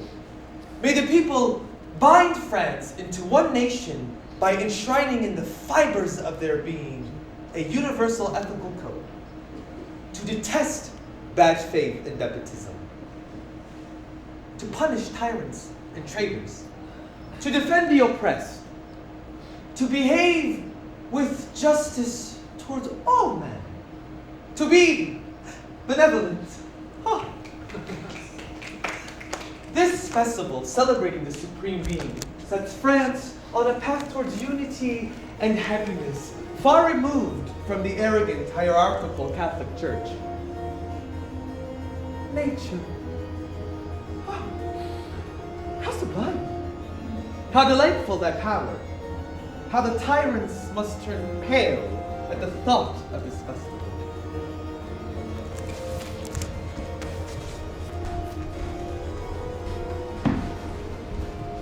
Perhaps this festival signals the end of the terror. It is a rare day of peace in Paris. Ridiculous. The people of Paris like a celebration. But this cult of the Supreme Being, it holds little support. People barely understand his would-be pontiff's high-flown words and ideas. He has forsaken the aspirations of the common people that drove the revolution. Being a leader isn't enough for him. He wants to be God. He's just a puffed-up dictator, awaiting his assassin.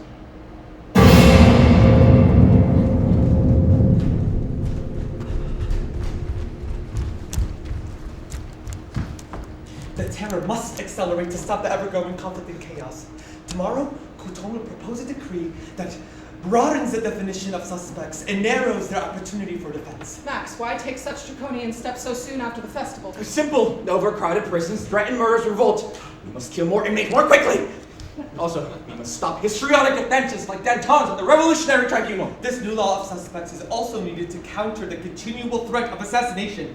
Posters across Paris call for our death. But even more killing creates more plots and more rumors among the people to avoid their own trial. I have decided! Couthon, you will speak tomorrow at the convention.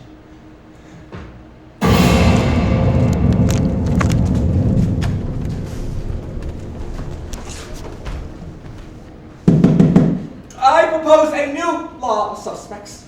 Now, not just individuals, but whole cohorts will be suspect. For example, all who serve the king. To make justice swift, those accused in the Revolutionary Tribunal will not be questioned. No witnesses will be present. No lawyers will be called. These reforms are necessary because political crimes are far worse than common crimes harming individuals. In a crime against the state, the very existence of a free society is threatened. With pervasive treason, flaccid justice is an atrocity. This is a rush to more repression. We must delay this vote. He who wishes to delay and who speaks so fearfully of the guillotine has something to hide. This law is no different than so many others we've enacted in the past. Those who support Couthon's motion so indicate. Aye. Aye. Aye.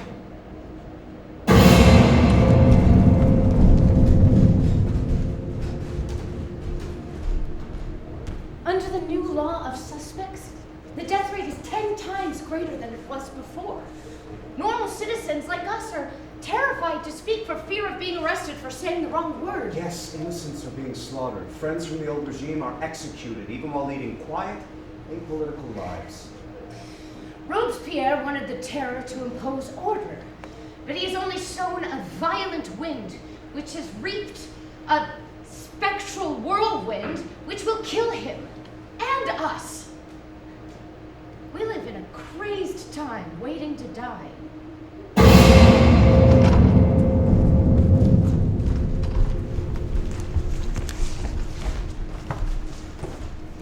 new law of suspects has created even greater fissures in society, as I feared. Let us be honest, there were conflicts in this committee as well. The terror and the cult of the Supreme Being distract us from using military success to calm France and build morale. I agree with Carnot. I have deferred to Robespierre, but it is obvious that his ideas, like the Supreme Being, do not address the practical concerns of the people. It is delusional to think that Robespierre's sententious speeches can meet the need for work, food, and shelter. We must also kill more traitors. I will not abide these cavils. I alone, of all of you, have given my whole life to the revolution. No one works harder. No one cares more. No one has done more good than I have, even under constant threat of assassination. What conceit! In your pious fervor, you act as if you were God. The nation is not only one man. It's not you. Don't you know, Robespierre, that we all think you are a pompous ass? Worse, an inflexible, autocratic hypocrite. What ingratitude! All of you!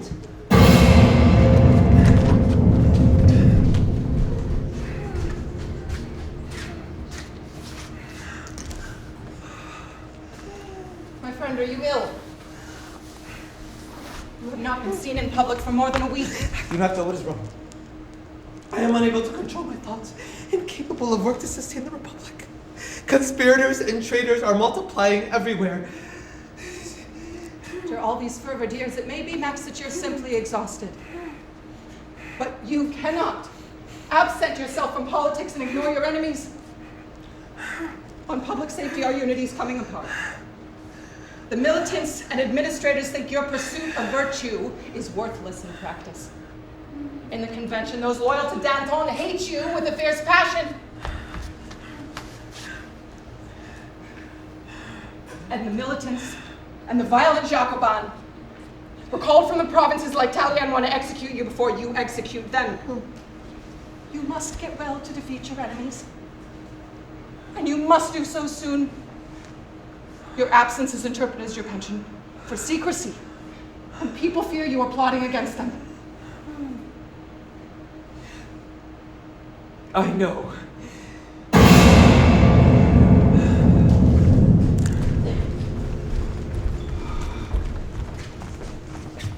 Look, for the first time in a month, Robespierre is about to speak.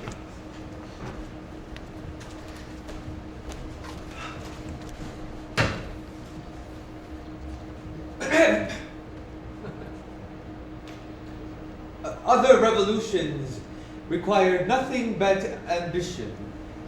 Ours, founded on the principles of justice, requires virtue with terror.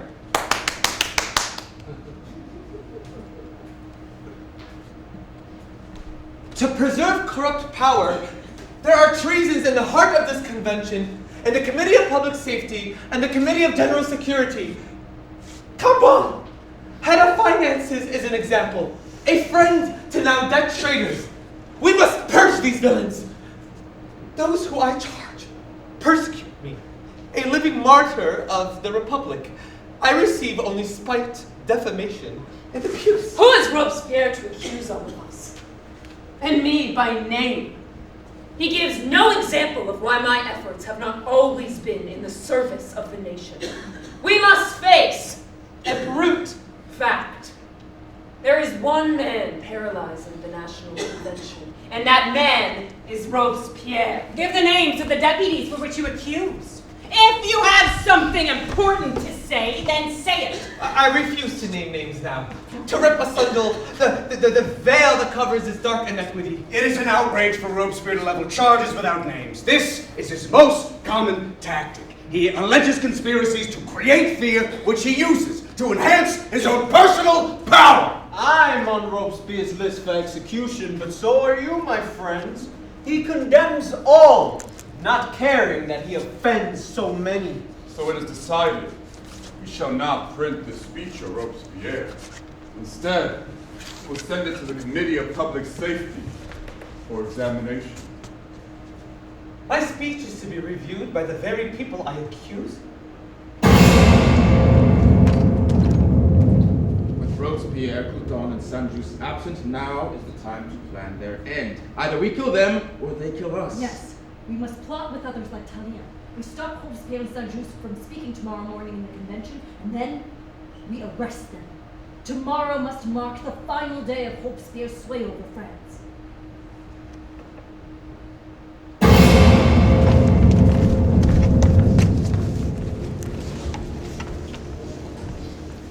I was going to rise today to speak about new reforms for economic justice.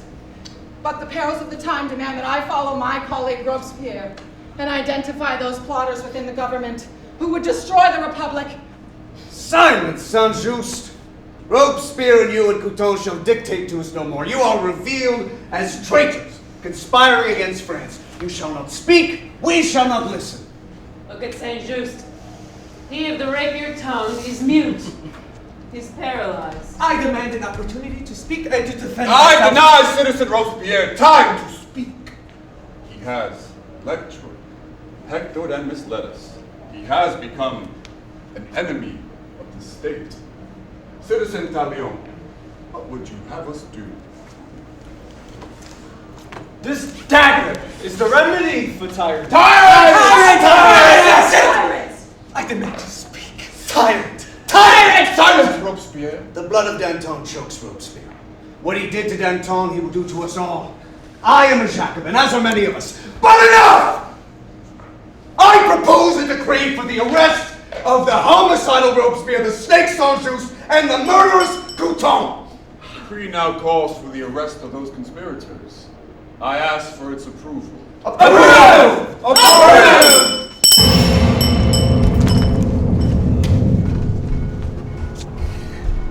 Our only hope now is that our supporters in Paris can raise up men to come save us from his imprisonment here at the Hotel de Ville. The people of Paris no longer believe we can create change in their lives. We have had their leaders, like Hébert, executed and shut down their political meetings. We have not cured the ills of the economy nor made living conditions any better. I fear the people will not rise in insurrection to protect us against the army of the convention. Misery has given birth to the revolution, and misery will destroy it. Our only hope is if Robespierre can send out a call to come rescue us. My words in the middle of this night are of little consequence. We must put our faith in the people to rise in insurrection as they have done before. They must believe in our importance to the future of France. Otherwise, we are lost.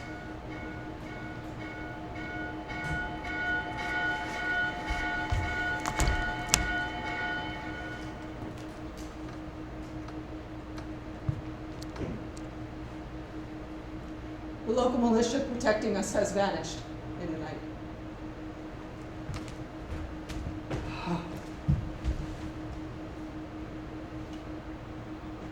Our power is gone.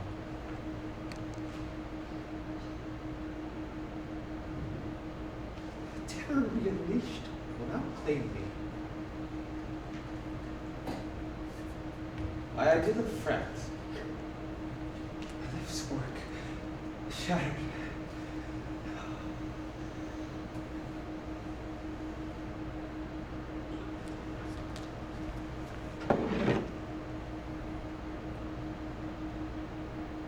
Should I take my life?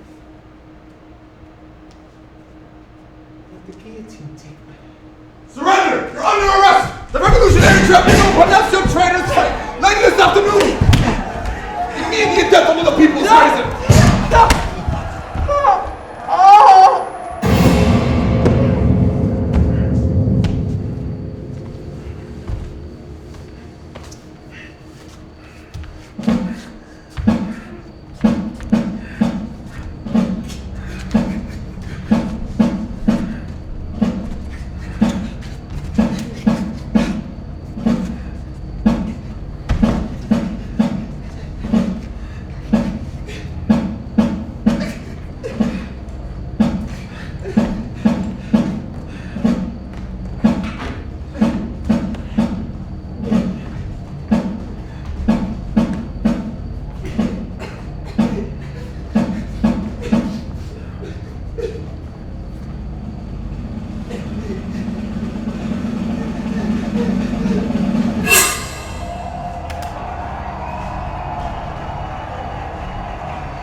executions has finally ceased mercifully, we can speak now without fear of being arrested. Yes, but new violence is on the rise. People are viciously assaulting Jacobin and Saint-Culotte on the streets, seeking retribution.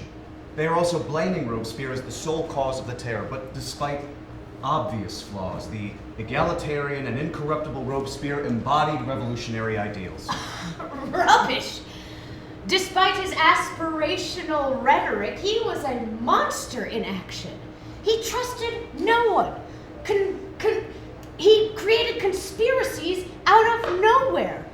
He had faith in the common man, but little faith in men. And as his rigidity and instability grew, he became an intolerant priest who malevolently conflated virtue and terror as a way to impose order through mass death. You overstate. In contrast to many others responsible for the horrors, Robespierre was not a part of popular insurrections. He was not a firebrand, like Marat or Hébert. He never went on murderous missions to put down provincial revolts like Tallien and Culotte. So many conflicts and tensions, and so many other people caused France to spin off its axis. Not one man. Let us disagree then. But on this, we can agree that a vengeful government has fallen. But France will never regain her revolutionary ideals from 1789. Before us lies a broken nation, blighted by corruption, poverty, and revenge. At least we survived, my dear friend.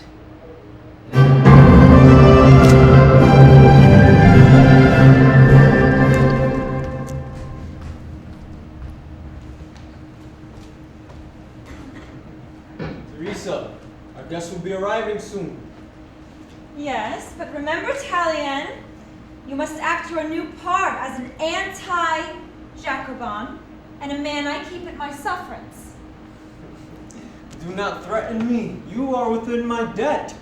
During the terrors, I saved you as a woman of wealth and nobility. Spare me the hypocrisy. You didn't save me for any exalted purpose. You were bewitched by my money and my sensuality. Let's be frank.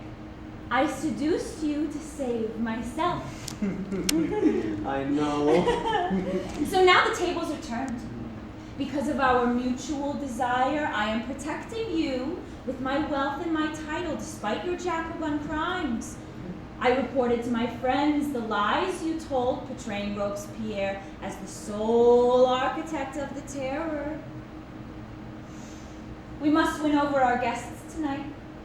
Rich dandies, they call the gilded youth, and their haughty mistresses, the marvelous ones. They must see us as allies in creating a new order. Given your bloody, opportunistic history, your position is perilous. Your survival depends on me. You know me well as a cynic and opportunist, but I am haunted by bloody revolutionary images. I killed Robespierre lest he kill us, and yes, I deflected culpability away from us and placed the blame on the terror solely on him. And to ensure our survival, the convention made the Committee of Public Safety and the Revolutionary Tribunal far weaker. But I struggle to make sense of the last 2 years. At times I feel like I'm in a hallway of mirrors, reflecting disoriented images of the king's dead body, of the bodies left behind, and of my sordid past. But enough. Let us ask the musicians to play.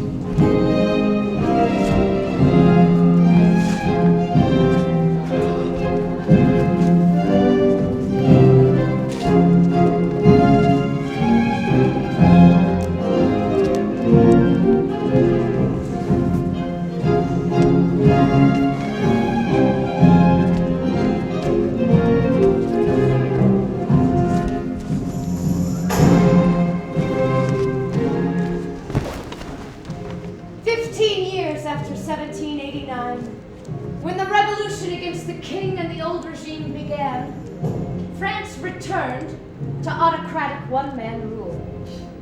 Napoleon became Emperor of France, and a grandiose coronation in the Cathedral of Notre Dame in 1804.